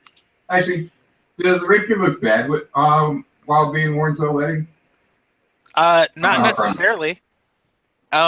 You did write down the Oathblade career gave you, right? Yes, but I don't have any stats for it. It should be a regular weapon worth like 43 gold with a specific name. Actually, I did not write it down because I'm a horrible person. God, Did you you were just write down at least what type of weapon it was? No, I just know it was a sword. Yeah, I think it was a short sword. Yeah. I'm looking at your character sheet right now. I love your notes section. Let's see. Yeah, I'm pretty sure it was a short sword worth 43 gold. She bought it from a vendor. I'm going to Had it made. Huh? I thought she had it made. She was going to get one made, but things kind of happened swiftly the next day. With all that jazz and business of having to hire assassins to kidnap you and all that stuff. You know, love. Yeah. Well. No, totally. Mm-hmm. It's named Maphis. Interesting. The path to peace. Anyways. Yeah, anyways, Brock's getting married today. I missed something there. I think we broke Chris. I'm laughing because JD's laughing, but actually, I know why JD's laughing. I think I know why JD's laughing. I'm not going to pull up his character sheet. Anyways, yeah. So you guys all meet up. Is Effie still with us? She is. She is not in your room. Okay. As she does work kind of on the opposite schedule of you guys. Right. I probably And should have asked her. Probably, yeah, don't want to bring her to a church. Oh, no. I was going to ask to see if she could track down the bar. Save us some time. Okay. You could ask her that before you go to sleep. Yeah, is that possible? I forgot about that. Yeah. Yeah, she'd go out looking for it. All right. I'm gonna roll her a investigation check. Ooh. Wow. All right. Yeah, Effie's not there when you guys wake up. All right. All right. I come out of my room. I look at the guys across from me. I'm assuming their door's wide open. Yeah. Brock comes out looking rather dapper. He's in elegant blue robes and a suit. Brandon, I have an aside that I'm going to message you on Facebook because not everybody's supposed to know this. Okay. No, tell us everything. mystery. Miracle. I feel like Elias would kind of be excited and say, Mr. Brooks, are you going to invite us to your wedding? For that matter, did you find somebody to officiate the thing, or shall I do that for you? We already have someone. Thank you, Tristan. The last thing I need at my wedding is you there. Wow. I take that as a deep, heartfelt compliment because there's no way that I would want to be there. But as a sage of my religion, I do have a duty to uphold, even if I don't want to. Plus, it's always nice to see. It's always nice to see the temple that it's going to be at, as it's kind of like one of the nicest religious places in the world. Yep, that's true. So that being said, I turn to the group and go, that's up to the wife, I guess. Hey, can you see this on the screen? Yeah. Jordan? Yes, I can. Oh yeah, there you go. Okay. Yeah, so you guys head to the temple? Really? What choice do we have? Actually, if the career already leave the room, I figured like we'd be in the same, like we would have woken up at the same time. I'm guessing she would be on ahead. Career noticeably wakes up earlier than you. And this is kind of like an everyday thing. Also, you were half pretty much dead, so you know. Yeah. I was like pretty much. So I was like, well, I guess I should probably head to the temple. She's probably there. If y'all want to come along, you can. If y'all want to investigate more of the sage, I recommend it.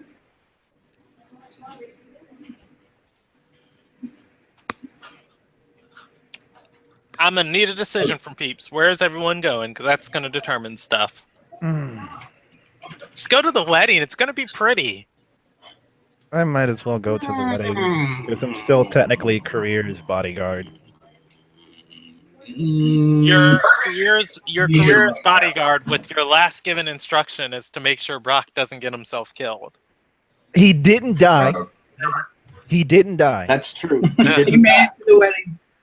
Yeah, Urkus is best bodyguard. He's MVP right now. I am technically best bodyguard.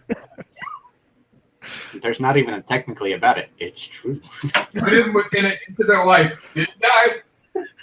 But did you die? But if you- I just imagine if if Ergus made those saving throws instead of me last campaign, he would have had 2 fails, and I'd be next to dead. if you had died and I had died, it'd be fine because I was dead. Yeah.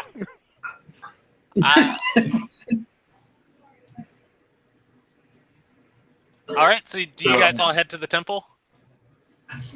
I'll follow Brock. I'll head to the temple, but with the explicit purpose of not attending the wedding, and instead going someplace else in the temple to do my prayer. Okay. You guys get there, and today it is in its normal budded shape. It is not open. It's not open as the giant flower over the lake. It looks kind of like a crystallized teardrop. Say it again. Sorry. I kind of want to have a conversation with Roman as we're walking there. Okay, you can do so. Other than, burly guy come busting out of a closet, I don't know anything about the fucker. Do you need to know anything else? Hey, he held bodies for you guys. He did. I interrogated a guy. Brock doesn't know that. I interrogated a guy. Urkus, though. That was our bonding moment. Yeah. So, Roman, Yes. what were you doing locked in the cellar? Full of assassins. What were you doing in a den of assassins? Fair question. Do you want to know the answer to your question? I do. Okay. Persuasion. You tell me first. Persuasion check again. I'm gonna roll persuasion checks. Don't really work on other players. Aw. Gotta use your natural charisma. Natural charisma. What is that? Well, how long have you been locked in the cellar? That's a good question. It was only a day, maybe 2. So you heard about the kidnapping of Alcindors? That's kind of hot news all around the city. I don't really keep my ear to the floor, so to speak, unless somebody punched it there. All right. Well, one of the big guys in politics, Alcindors, was kidnapped the other night at his party. We were all present. We saw the kidnapper leave with them, and we're trying to track him down. In the midst of our investigations, we found a list of any magical artifacts. I'm not going to go into the details there. Okay. Other than that, we tracked down the assassin group that was apparently hired to kidnap him. You were there. They were there. Everybody had a great time except me and the guy that I killed after stabbing him 27 times in the chest. And the double ganger I killed while we were held captive, which didn't die. I squinting at Ergus because somebody had to heal him again. I mean, you were gonna let him live, and then he taunted you. You kind of went off the handle there, buddy. Once again, not a wise man. I can tell. You're getting married. Can't help that. I tried multiple times. Have I tried to cancel this wedding? Oh, I told you, never a boring wedding.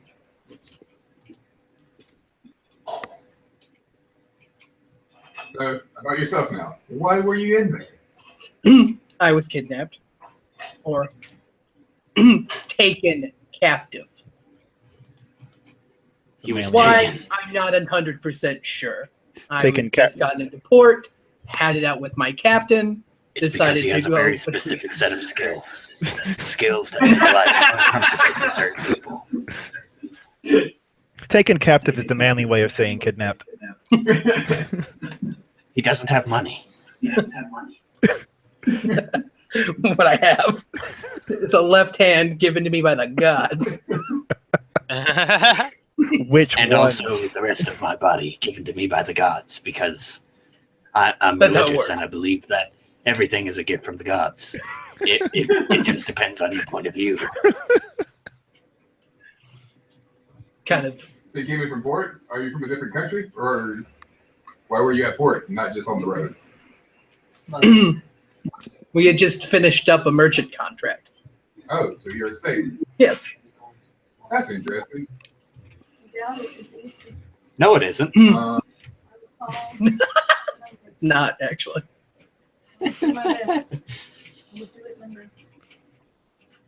Any other questions? I don't know exactly why. Apparently, a merchant has taken an issue with me. Did you fuck his daughter? No, but I probably fucked up his son, if you catch my drift. I punched him a lot. Once again, Kristen's right here and available. He has a wife, but I'm pretty sure it's just covered. I mean, I hit him. Maybe. I mean, whatever you're into, dude. Whatever you're into. No, I'm into chicks. whether you like it or not, apparently. I'm into kinky chicks.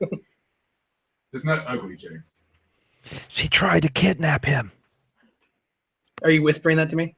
Yeah. Oh.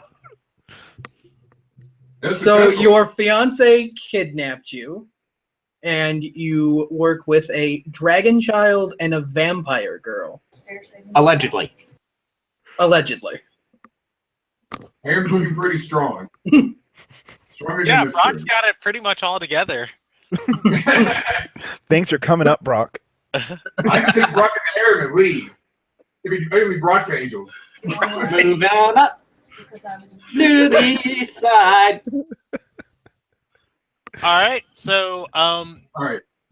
I'm assuming you guys just continue to go back and forth till you get to the temple. Yeah, we're good. Yeah. All right, yeah, getting there. As I don't think I've described this to Robert before, this temple sits out in the middle of the lake that is next to Ardor Sarai, or Ardor, the capital city. There's a large stone bridge that leads towards it, and it's not made of any conventional crystal or metal. What it looks like is a giant crystallized teardrop, and it refracts and breaks apart light as it shines on it. In the middle, you can see or rather, not in the middle, around the edges of it, you can see different sized rings that act as different floors of the building, each having metal struts that go into them, allowing each one to kind of move and rotate freely. You can see it's kind of opaque through. You can see a little bit through it, but not very much. But yeah, you guys all arrive at the temple, and walking in on the first floor, there is a pretty decent crowd of people waiting in the back. They're each talking to different sages.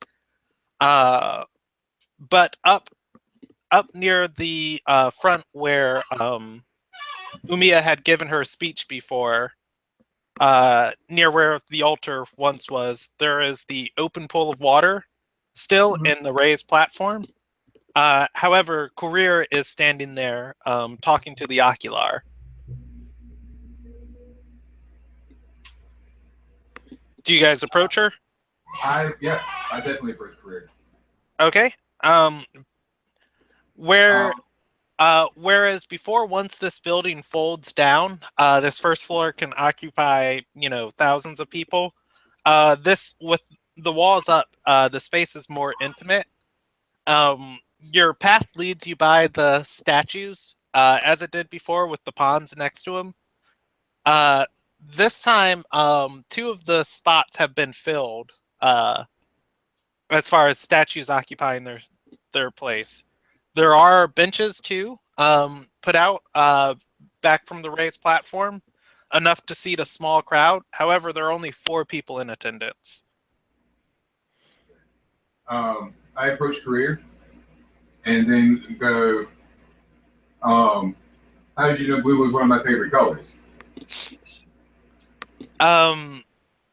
She is wearing a blue and white dress, and she adjusts your outfit on you and says, "I just took a guess," and she'll smile and say, "You look lovely."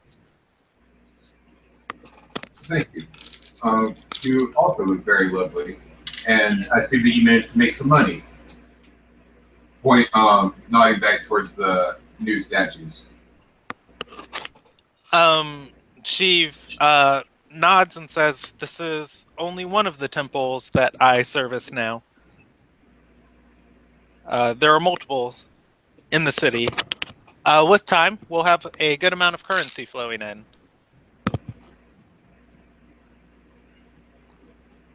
What's the rest of the party doing? Do you guys seat yourselves, or? I feel like Tristan came in and exit stage right almost immediately. Yeah, I was about to say, he's not here for the wedding explicitly.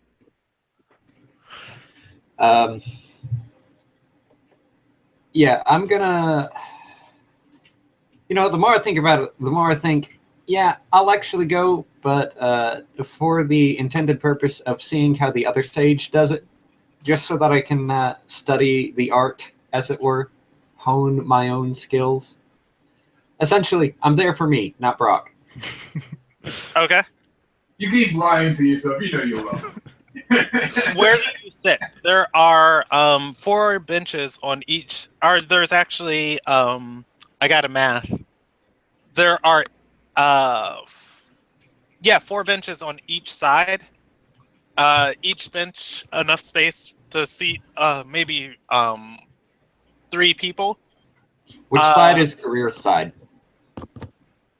It doesn't look like there's sides dedicated to families, but looking one side, there are 2 people sitting down.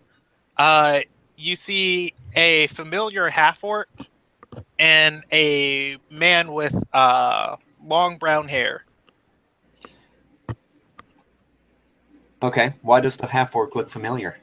Oh, they are the assassins Career hired. Everybody's here. Everybody's here. All put together like one happy family. I'd like to... 2 people on the other side.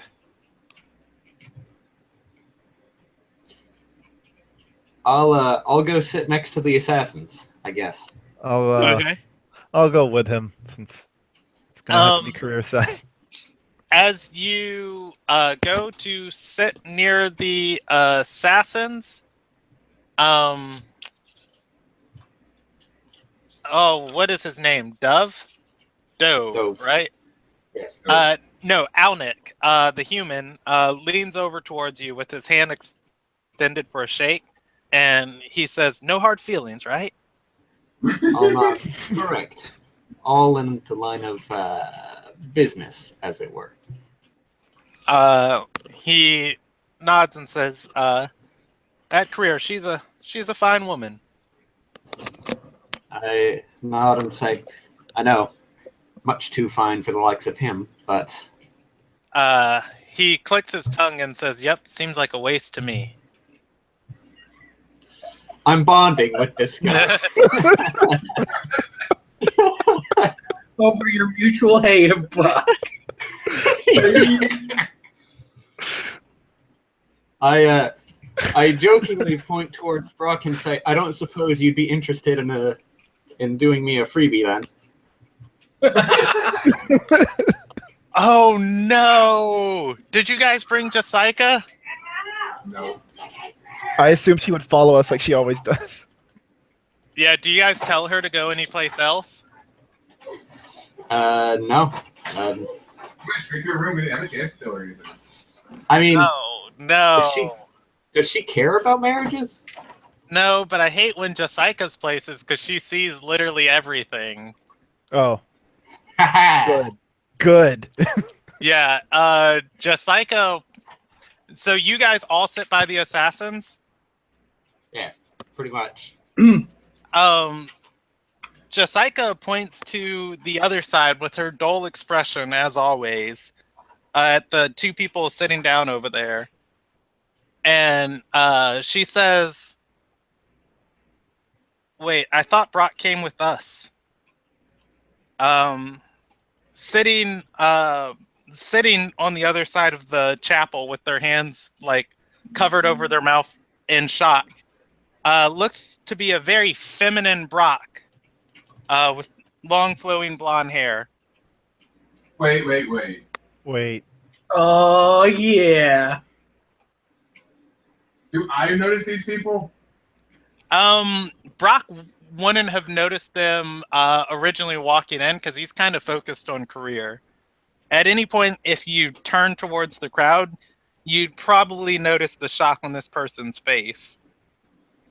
Do they recognize? You should have told me to give a deception check.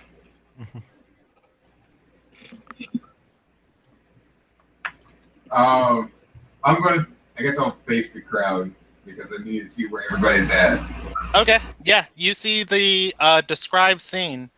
There is there are two women on the what would be your left side of the temple, sitting alone. One of them has their hands over their mouth.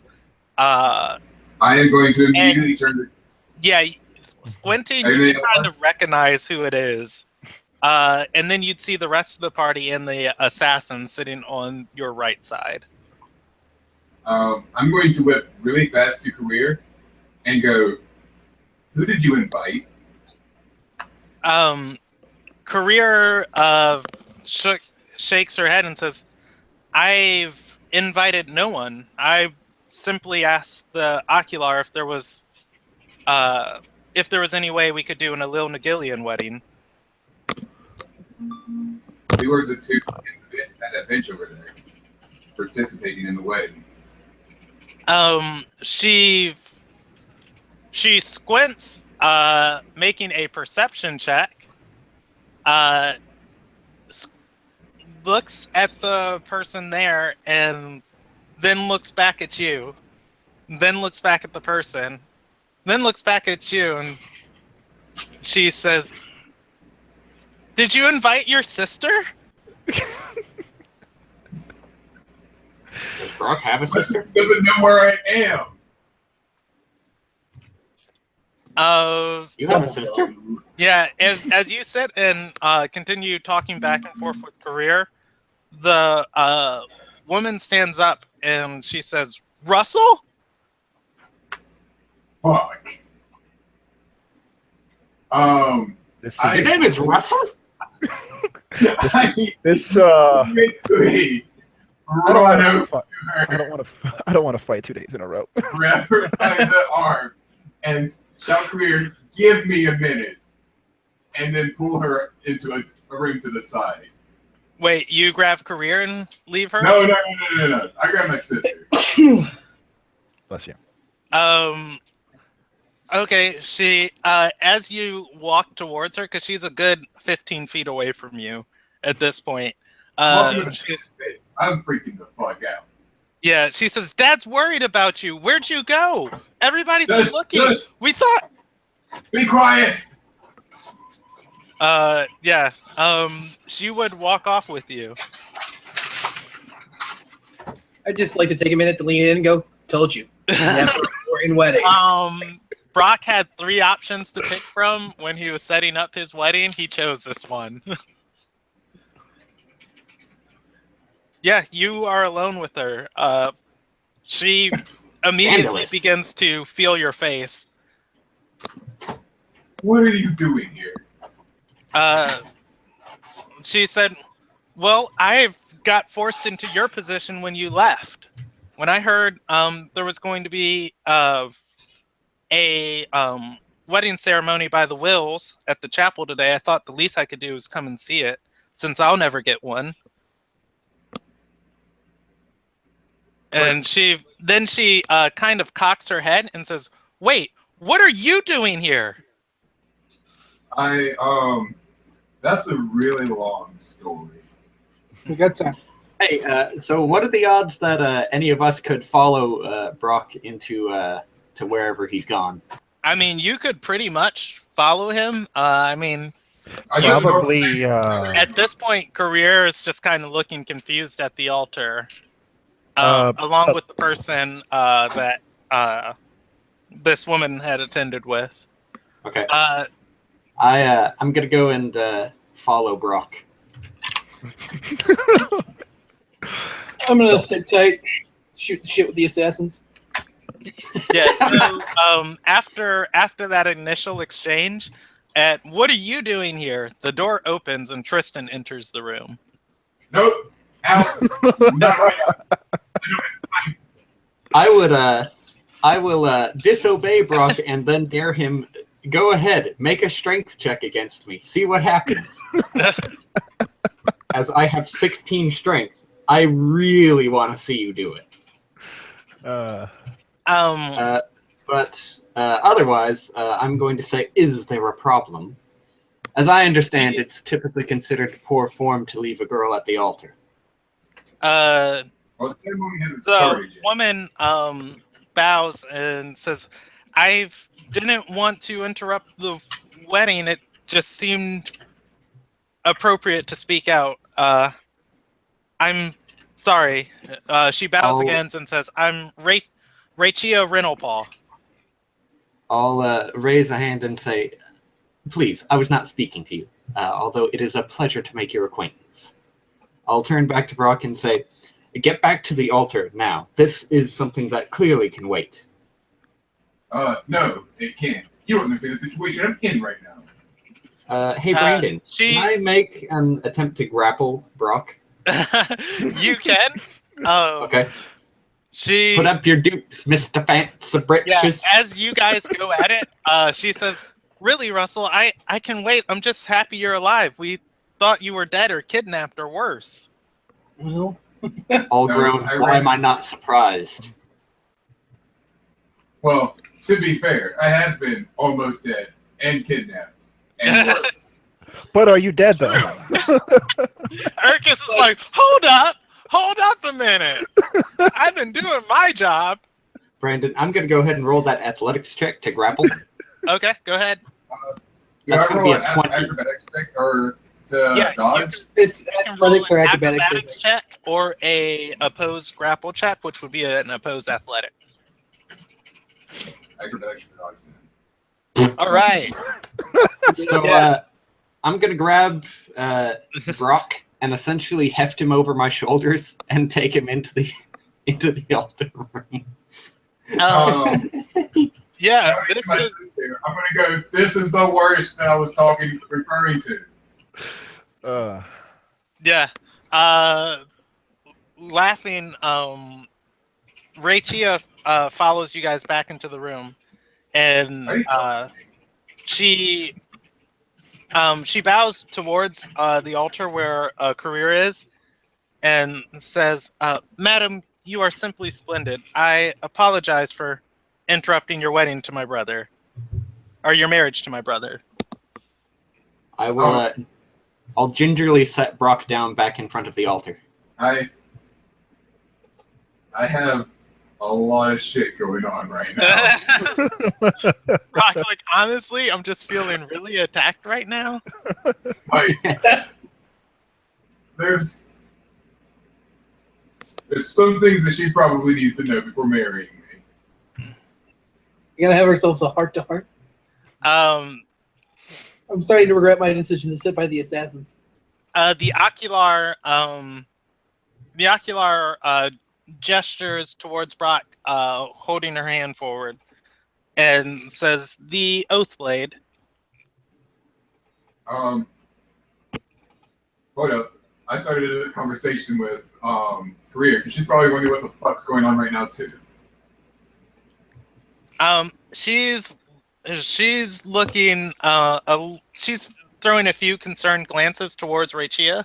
However, your sister has sat back down in her place next to her companion, and I have a lot of questions for my sister. Like, namely, why isn't she stopping this? That's a very good question. Because the reason why she shouldn't know where I am is a reason to stop what I'm about to do. That is a very good question. It's just kind of like freeze frame in Brock's mind. Yep, that's me. I bet you're wondering how I got in this situation.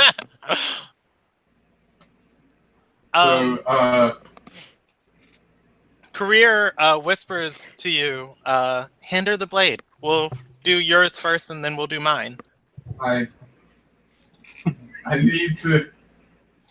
I really need to talk to my sister before we start this. I'm sorry. Like, there's something wrong here. Like, she shouldn't be here. She shouldn't know where I am. And I didn't get anything because of fucking Tristan dragging me back out here. I'll shrug and say, "It's impolite to interrupt a wedding." Yeah, she says, "Can it wait?" The ocular gestures to all the people talking with other sages in the back of the temple and says, "Yes, your business with your sister can wait, as we are on a schedule here." Well, if we get married now, it won't be valid.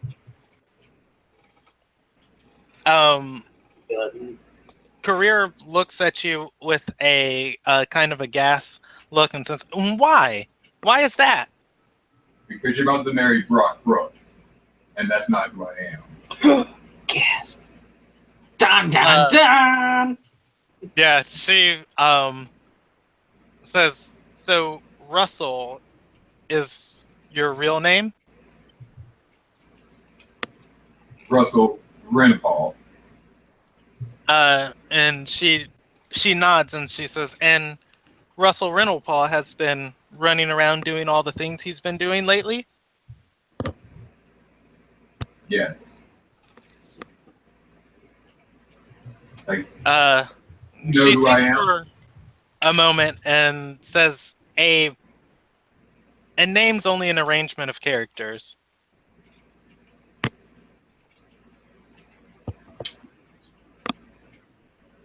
I'm already engaged to a different woman.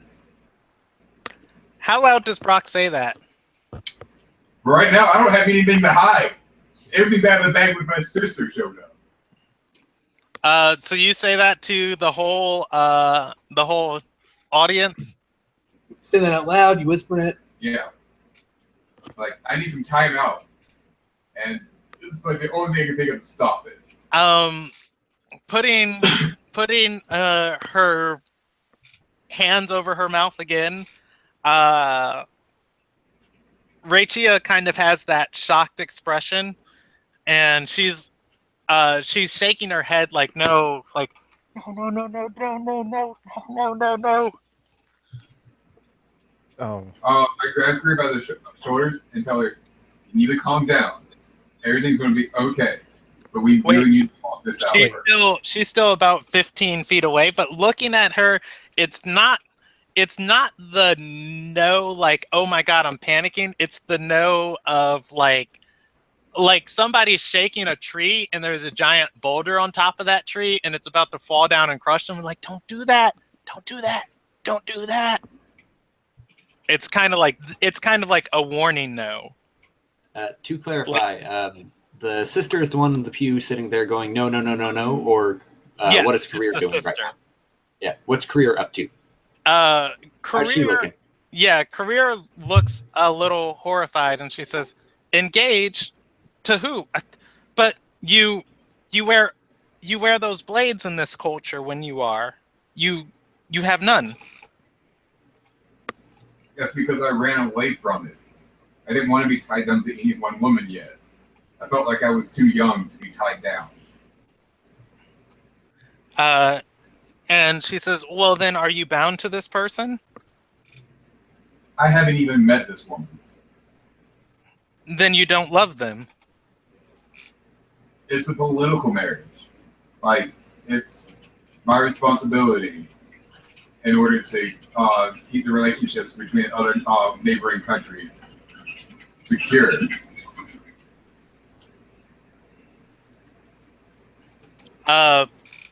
Still shaking her head, Rachia says, get married. Just do the vows. I am now like curiously wondering what's going on with my sister.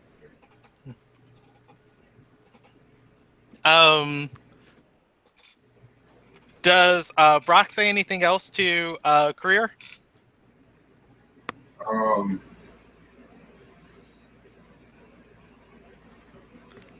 Well, did Career have anything to say about that?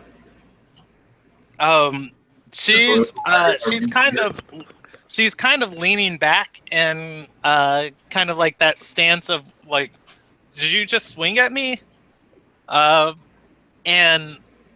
as like this thick silence kind of comes over the room, Rachia stands up, saying to her companion, just give me 1 second. Her companion taps her heart and not saying anything.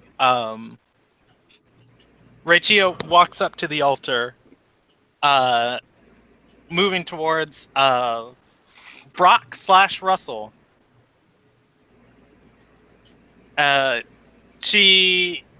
Does Russell move away? Or Brock move away at all? No. I talking to my sister is what I've been trying to do the entire fucking time. Okay. She places a hand on your oath blade, removing it, and hands it towards the ocular, and says, "I'm sorry, my brother's just a little slow in the head."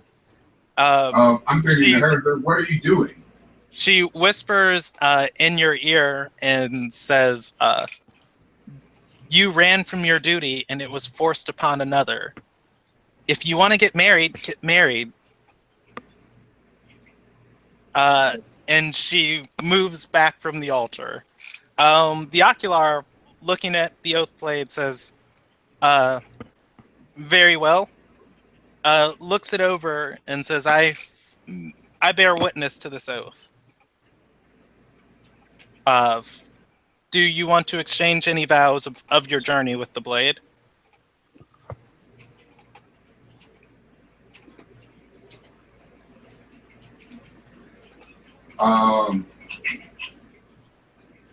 As far as words,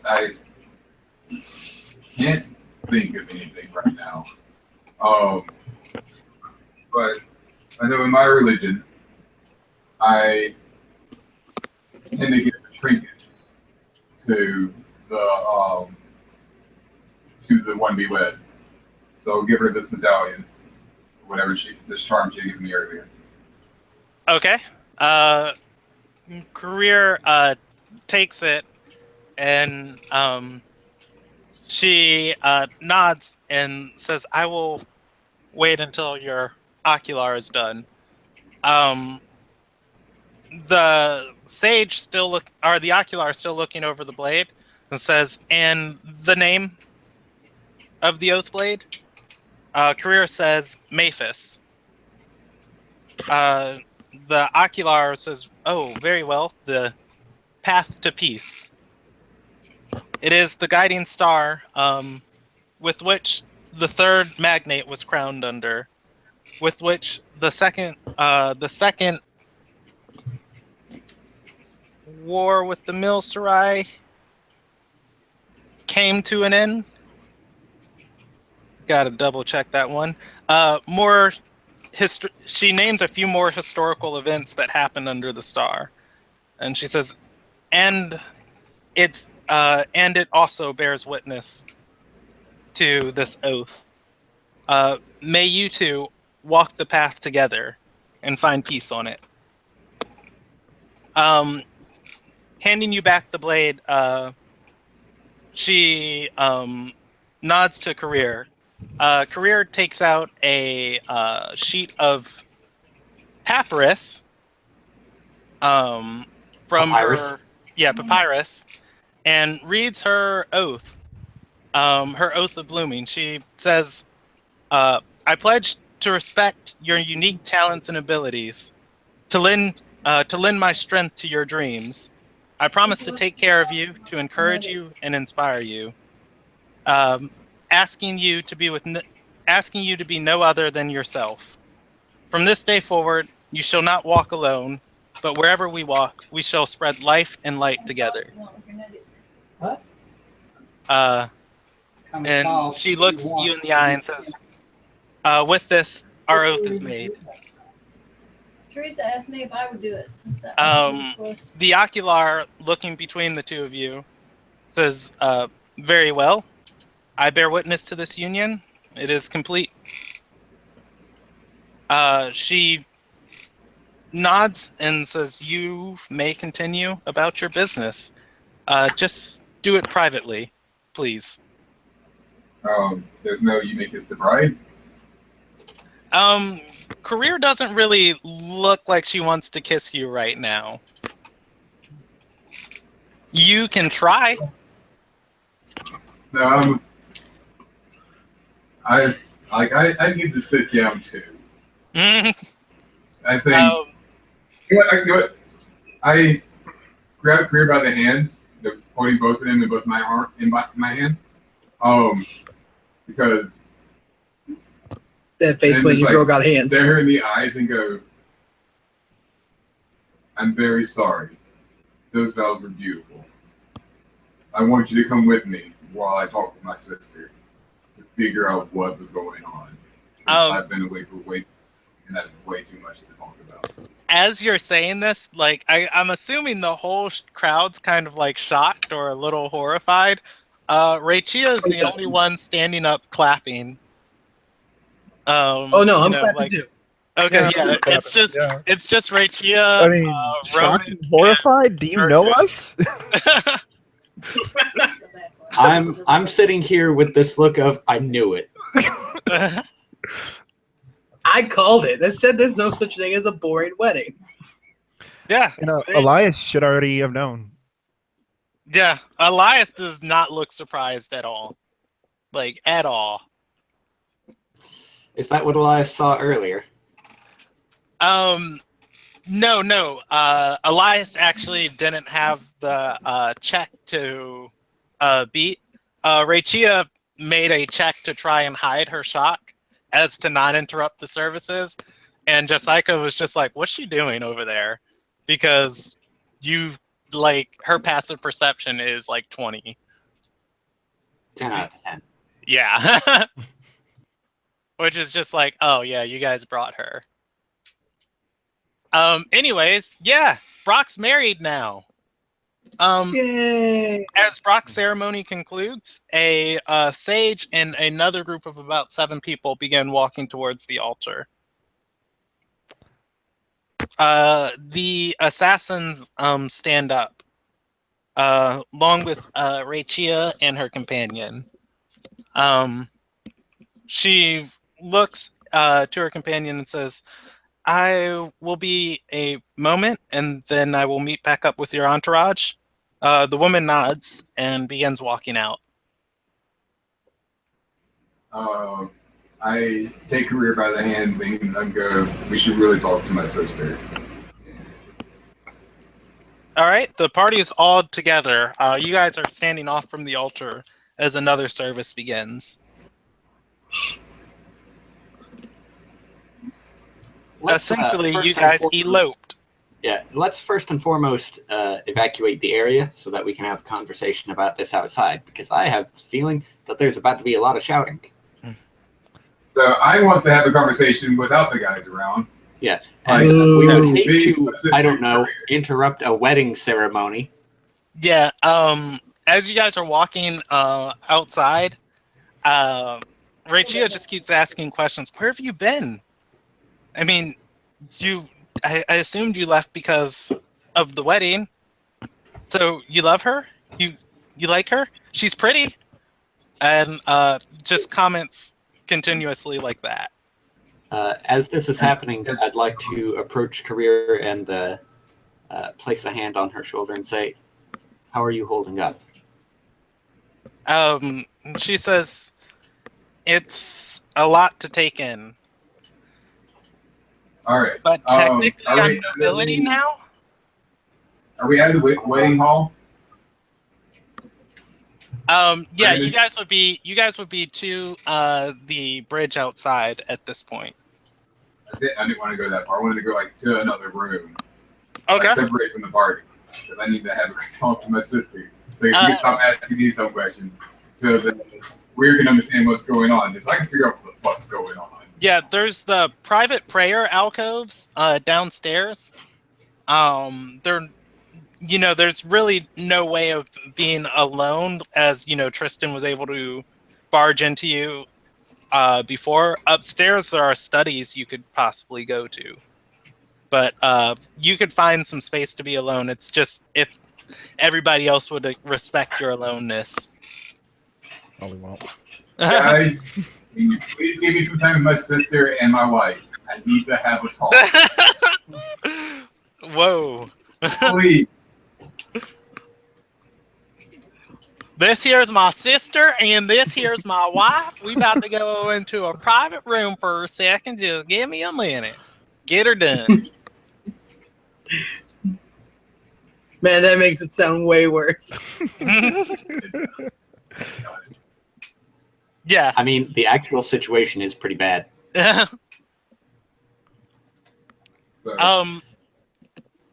Yeah, regardless, you guys are able to find a study, and I'm assuming if the party decides to leave you alone, you could close the door. All right. I want to change to Psycho and ask her to please make sure Tristan in particular doesn't come near this door. She'll shrug and say, Please, but what if he tells me to let him near the door? Then you tell him, sorry, Brock needs privacy. And if he insists past that? Then you insist past that fact. And if he insists past that? Well, then you get into a fist fight with each other. I don't want you to fight each other. I really don't want him in this room, though. Like, grab him by the ankle, strap him down to a chair. Whatever you gotta do to keep him out of this room while I talk to my sister and my wife. She nods, as Jessica is a very literal person. Oh, good. I'll wait outside. I too will wait outside. But yeah, I suppose I'll go about and do my daily prayers. Yeah. Do you guys start talking inside the room? Yes. All right. So first, though, to get this part over with, I took the career. You go. My name's Russell Brennefall. This is my sister. What did you give her name? We never Regia. talked about it. before. Rachia. Rachia.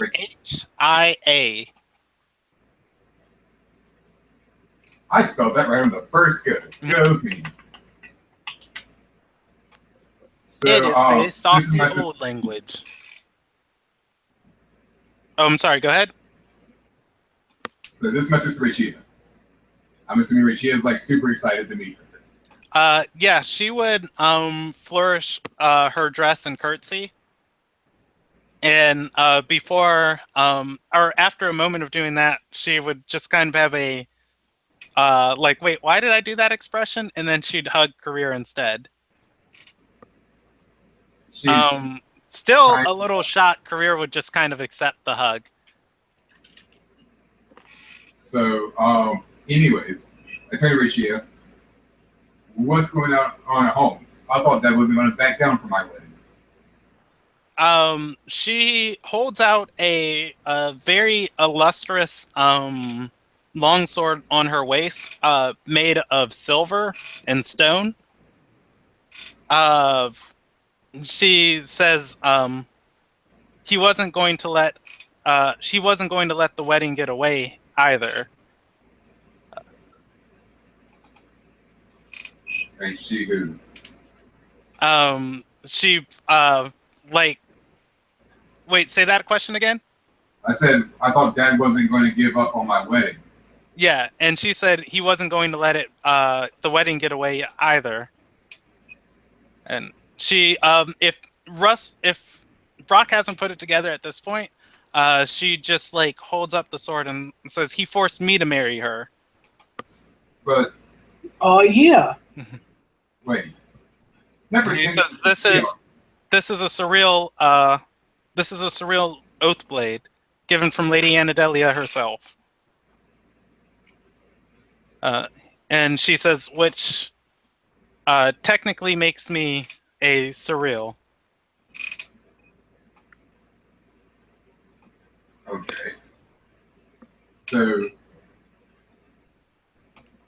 give me a second. So you're married to Anadelia now?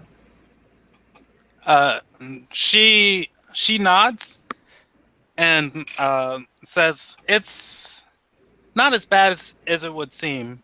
She travels far too much for my liking. What are you doing here?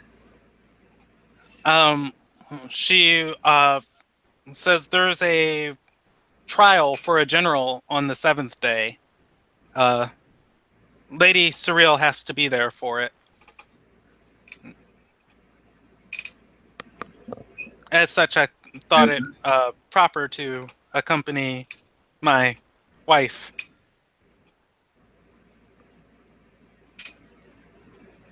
Man, this is just way too much for Brock to handle right now.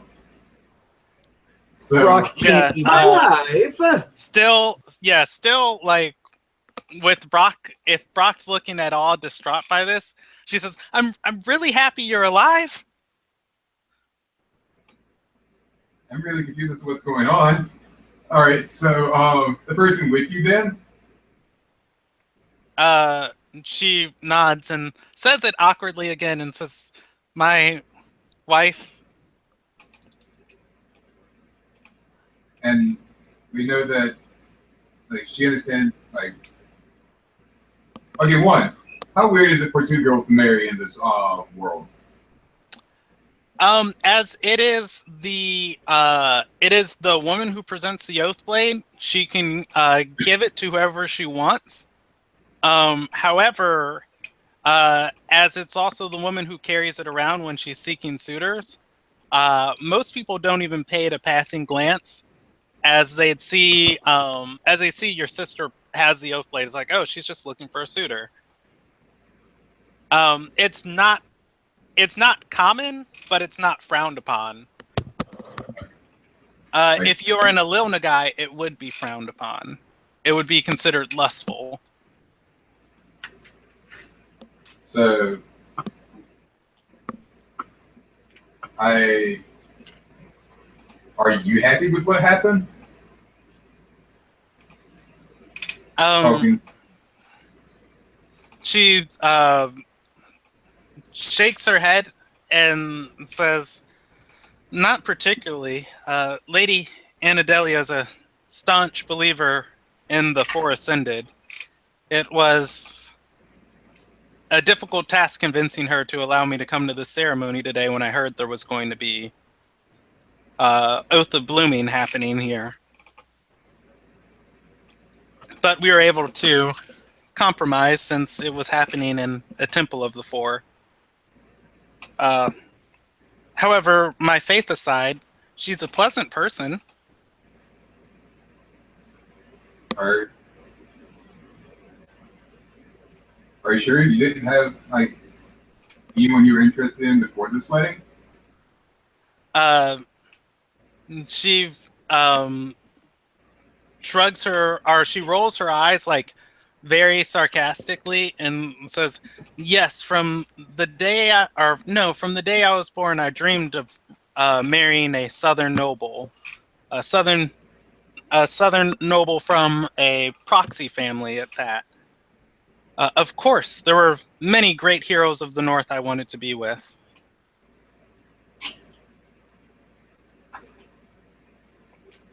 The first part was that first part was sarcasm. Okay. And then why didn't you disobey father?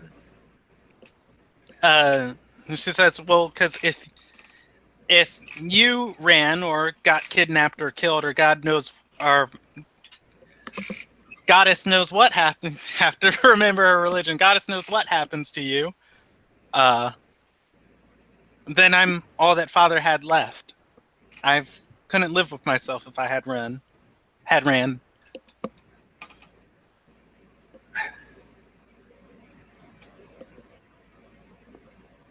I don't think this is right. That probably put you in a position that you didn't have to be just because of me. She nods and says, "I don't think it is either. However, our family is the only one that follows the wills here, and Lady Surreal is one of the most powerful nobles. If in time, if I can convince her to our side, then we might see the faith spread in the South, which, whether I like it or not, is more important. The salvation of souls rather than my own romantic desires."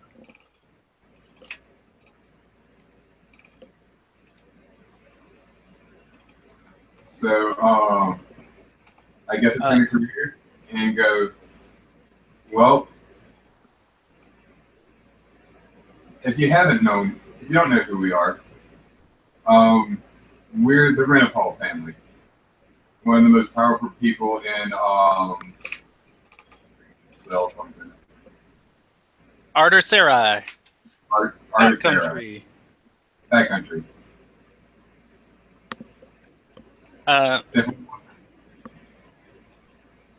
I'm sorry, go ahead. Yeah. Yeah. We're pretty much like, yeah. She's from here, ain't she? No, she's from No, she's from a neighboring country. Neighboring country. Career, man, she's got a roll against her gold diggerness. Career for a moment almost faints. She gets weak at the knees before Rachia catches her. And she says, "Are you all right?" She says, "I thought I was marrying a minor name, but the Renal Paws from Beaka Hold. I think I know where I'll be visiting next." I think we all need to visit that next. A few things that we need to discuss with father. She regains her balance and says, he's a believer in the wills. He'll love me. No doubt. But there's something wrong with making my sister go through with his plans that he had for me.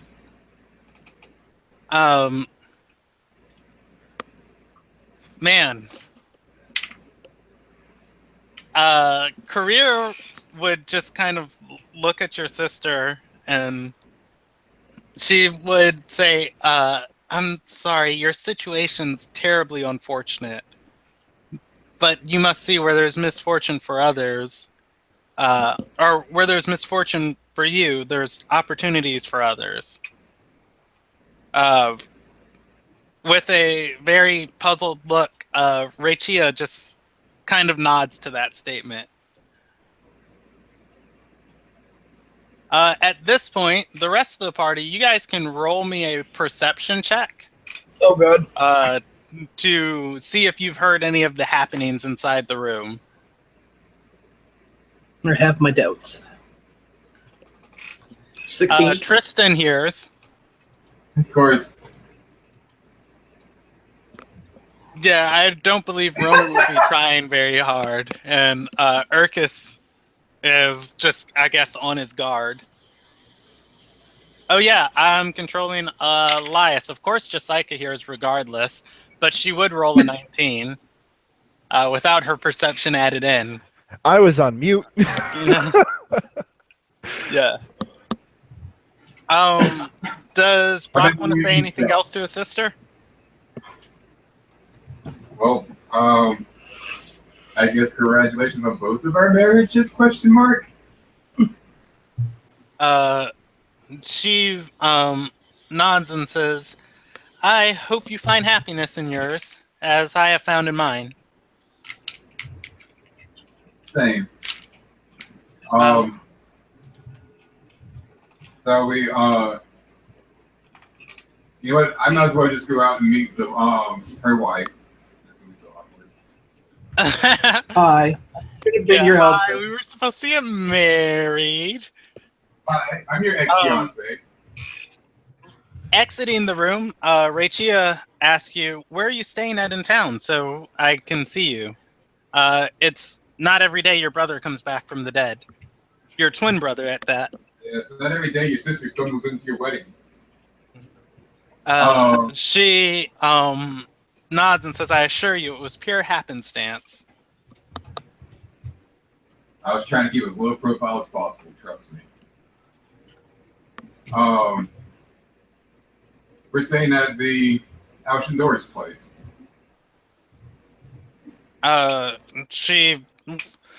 Your ability to fluster your sister seems almost infinite.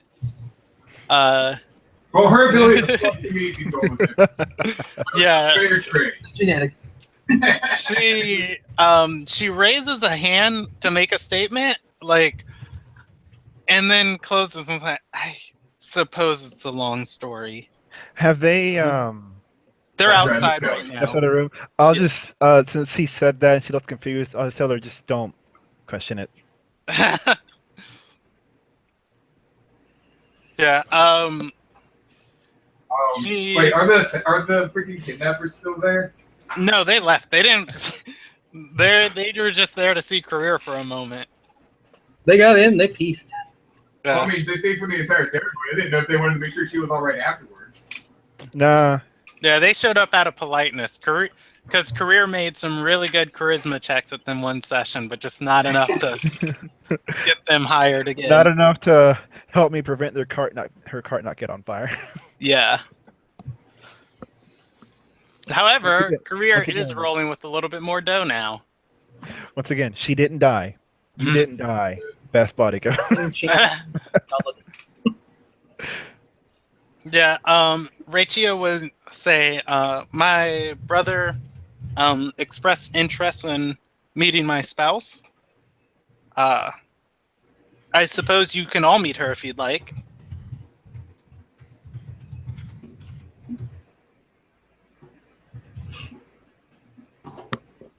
Everyone. Turn to look at everybody else. Sure. I'd rather keep this rolling. This has been fun. Yeah, Rachia moves outside to the bridge. On the bridge, there is a large entourage of servants, maybe 60 or so in this processional, waiting at a cart being pulled by spotted horses. Is a woman in a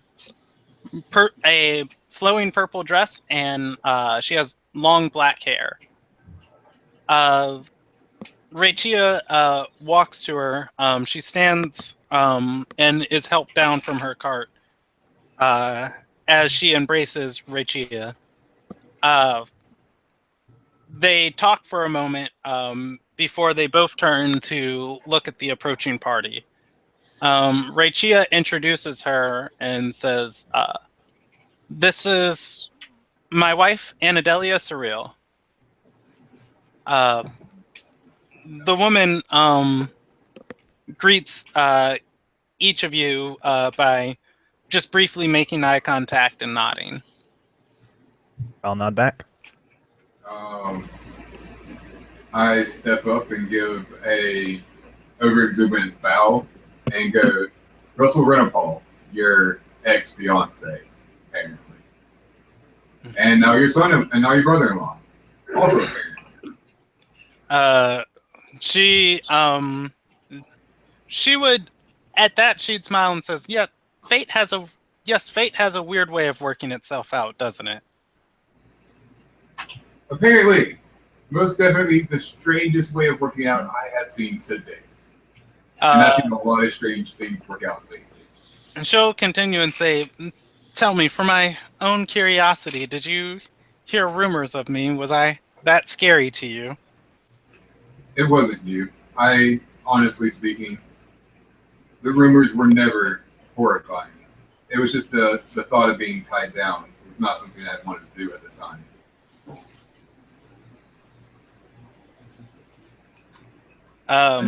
She says, "Huh. I see, and I understand. Sometimes a life not on the road would terrify me also." Rachia kind of like awkwardly pats her shoulder and in her embrace and says, "Yes, always traveling, always traveling, always traveling." Can I run a perception check? You can. Okay. That sounded odd. I didn't realize you put a picture of her.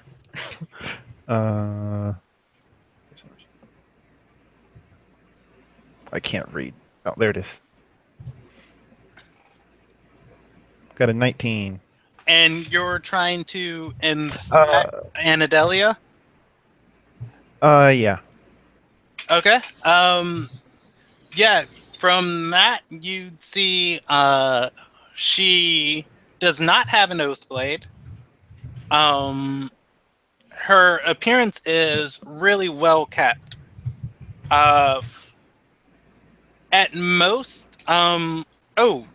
you do notice at her side is a set of scrolls, all stacked on top of each other, and there are two lengths of leather belts wrapped around them, holding them in place. As she can kind of easily slide them in and out of that holder there. It's fastened around the outside of her dress. Other than that, I don't think anything else would stand out. I have to double check to see her factions.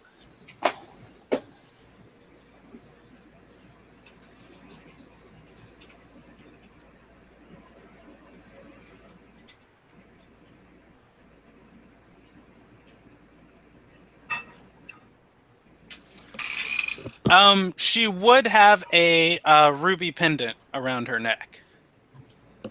Okay. That's all I wanted to do. Okay. So yes, I guess at some point in time, if you would like, we should all have dinner together, minus the party in the bag. Boo. She says, "Nonsense. I enjoy stories of the road. They'd be welcome to attend." And she Where says, are "Oh, go ahead." where are you staying at the moment? She says, since our family is from the far south, we will be staying at the Nakart Estates inside town while we're here. The estates inside. The estates inside town. She nods. She says, "Lady Nakart never comes and uses her property on this premises. As such, our family rents it from her." Ah, okay. So the Nakart property. All right. She pulls out 2 scrolls from her belted scrolls and hands them to you. They are blank pieces of parchment. Rolled up in each one is about 5 things of parchment. She says, "Simply send word if you have anything that you need of us."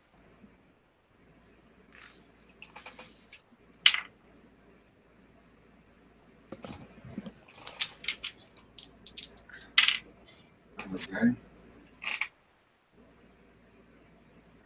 I will do that.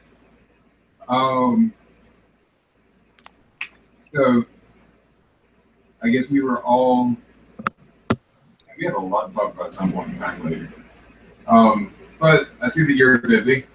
I am currently about to have to go explain to my wife everything that just happened, along with get to the bottom of another story that I should probably tell later. Sure, you'll very much enjoy it. She nods and says, "We too are busy with our own matters in town."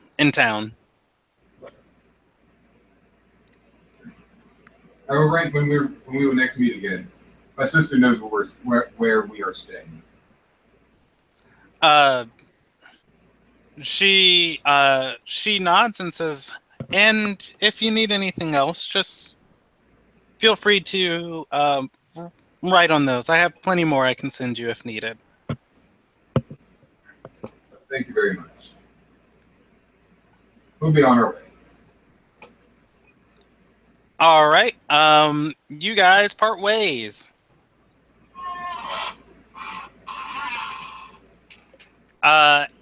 Everybody, I assume, leaves? Yep. So, should we continue to call you Brock, or do you prefer Russell now? I don't even know where I am right now.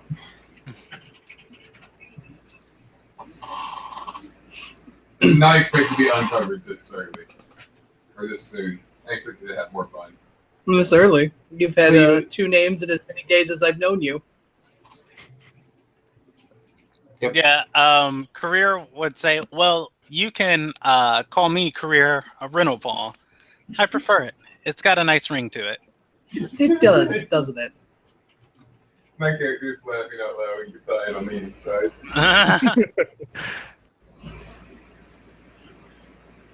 Russell Brock is dying on the inside. Russell Brock. Russ Brock. Roxel. Roxel, yeah. There we Roxel. go. Roxel. Yeah, Brock Russell Terrier. Roxel sounds like a Kingdom Hearts character. Russell Brock's Brook. Hey, make sure you add that sword to your inventory.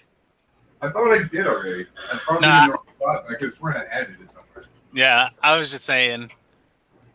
Yeah, I put it under additional features of drinks by accident. I'm definitely supposed to make this wrong. All right. So what do you guys want to do from here? I hate to be We a do downer, have a tavern. but I've got to get going soon. So if we could start wrapping up, that'd be great. Okay. We can either pause here, or you guys can spend the last few minutes looking for Sarsa. For who? Oh yeah, that's right. tavern. Marcus and I would have to tell them about that. Oh yeah. You guys wouldn't know. Oh, I was You just know that Effie's I missing. was laughing horribly at Tristan said he wasn't actually asleep. Well, JD yeah. said Tristan wanted that. They said Yeah, only you one guys would know that the doppelganger mentioned a tavern by name where he's supposed to meet Kato at. And this will be on the 5th day, so that's tomorrow. Night. 5th day. That's the name of the Fifth. Yeah, fight. the night of 5th day. The night of 5th day. That's what I mean. Oh, okay. Yep. Anyways, that's tomorrow. So yes, locating this tavern is probably a good idea to do right now. I would agree. Effie's already on the lookout, but having more eyes wouldn't hurt.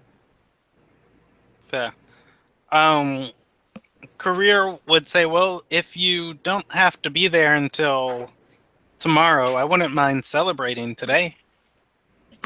Sure, we can do that. Go to a nice bar, relax. All right, so you guys head and look for Sarsa. How do you guys want to start your search for it? What'd you say? How do you want to start your search for it? Oh. He did give you some clues about it.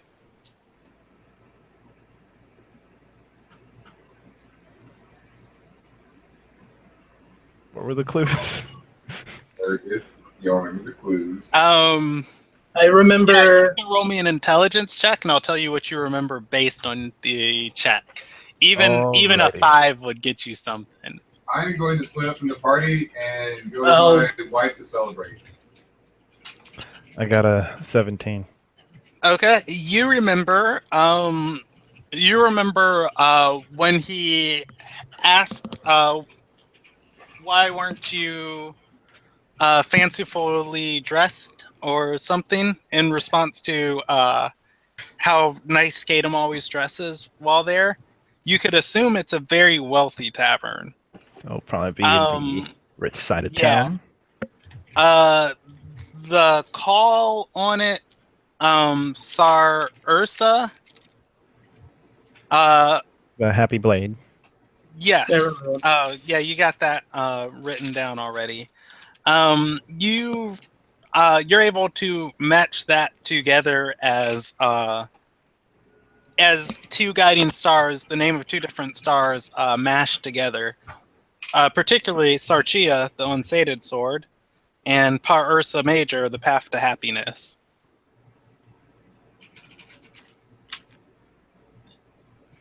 With that, you'd probably be able to put together.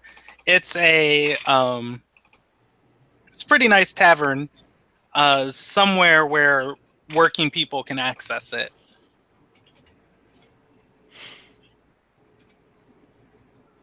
So we'll be in the fancy area. Yeah, around the edge of the fancy area. You want to roll a gather information? Yeah. All right. What would that be? I think that would be an investigation. My bad. Investigation. Okay. Believe. Yeah. 22. So 22, you're able to find it with a relative ease. When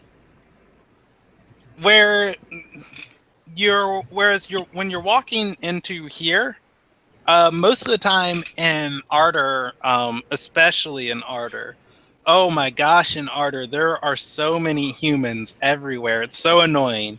Everyone's mostly everyone's a human. All Just these humans. yeah, in and out, in and out, in and out humans. However, coming here, you tend to notice a different, more lengthy, streamlined crowd of elves and other half elves.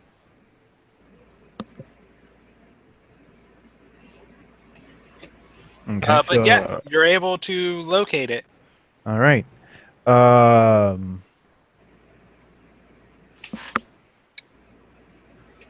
Would you guys like to end here? I'm fine with It ending. seems like a good place to end. So, Okay. did we separate from the party, or did we all end up at the same tavern? You two when- said you were gonna go somewhere else. Yeah, well, when she said she didn't mind celebrating, she meant at the tavern you guys were looking for. Oh, okay. That's what I was wondering. This would probably be the place she'd want to celebrate at too. So, Okay, so then all right, seems fine. We did it. Yay. Yeah, good session. I'm going to wait. Next play date. Oh my gosh, why do I call it that? I hate that. I hate it every time I do it. On the date that we 29th. Do it the next play day. Huh? So if we could do it on a day other than the 29th, if we could do it on like the 28th, the 29th I have a party to go to.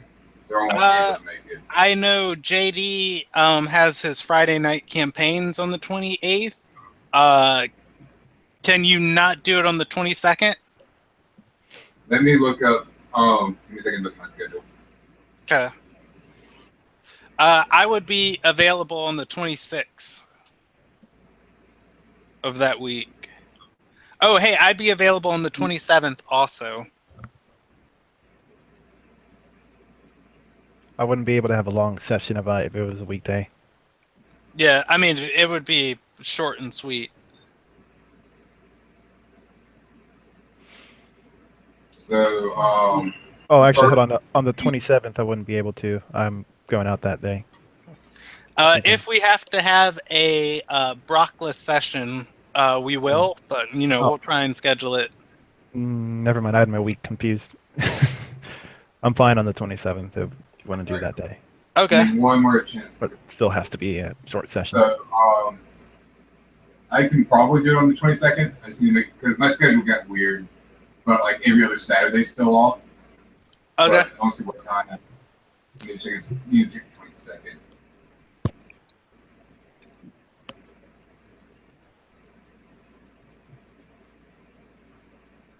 Loading. So Do-do-do-do-do-do. I could work on I can do it on the 22nd, but it'd have to be like mid after like 5 o'clock, and I have work at 9:30, so we have to cut it short. Okay. I'd be able to work with that. So let's look to say it again. What was the other day that you suggested? Oh, the 27th. No, that one's just that. So Yeah. Yeah, let's look towards the 25th. Can everybody make that? 25th? Yes. I can do it on the 20th. At what time starting? 5 o'clock good with everyone? I won't make it back home till 5:30 from work. Is 5:30 good with everybody?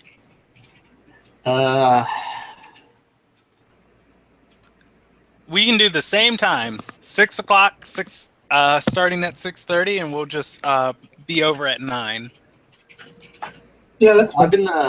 I've been going to Visions lately on Tuesdays to try and participate in board game night in anticipation for International Tabletop Day on the 29th.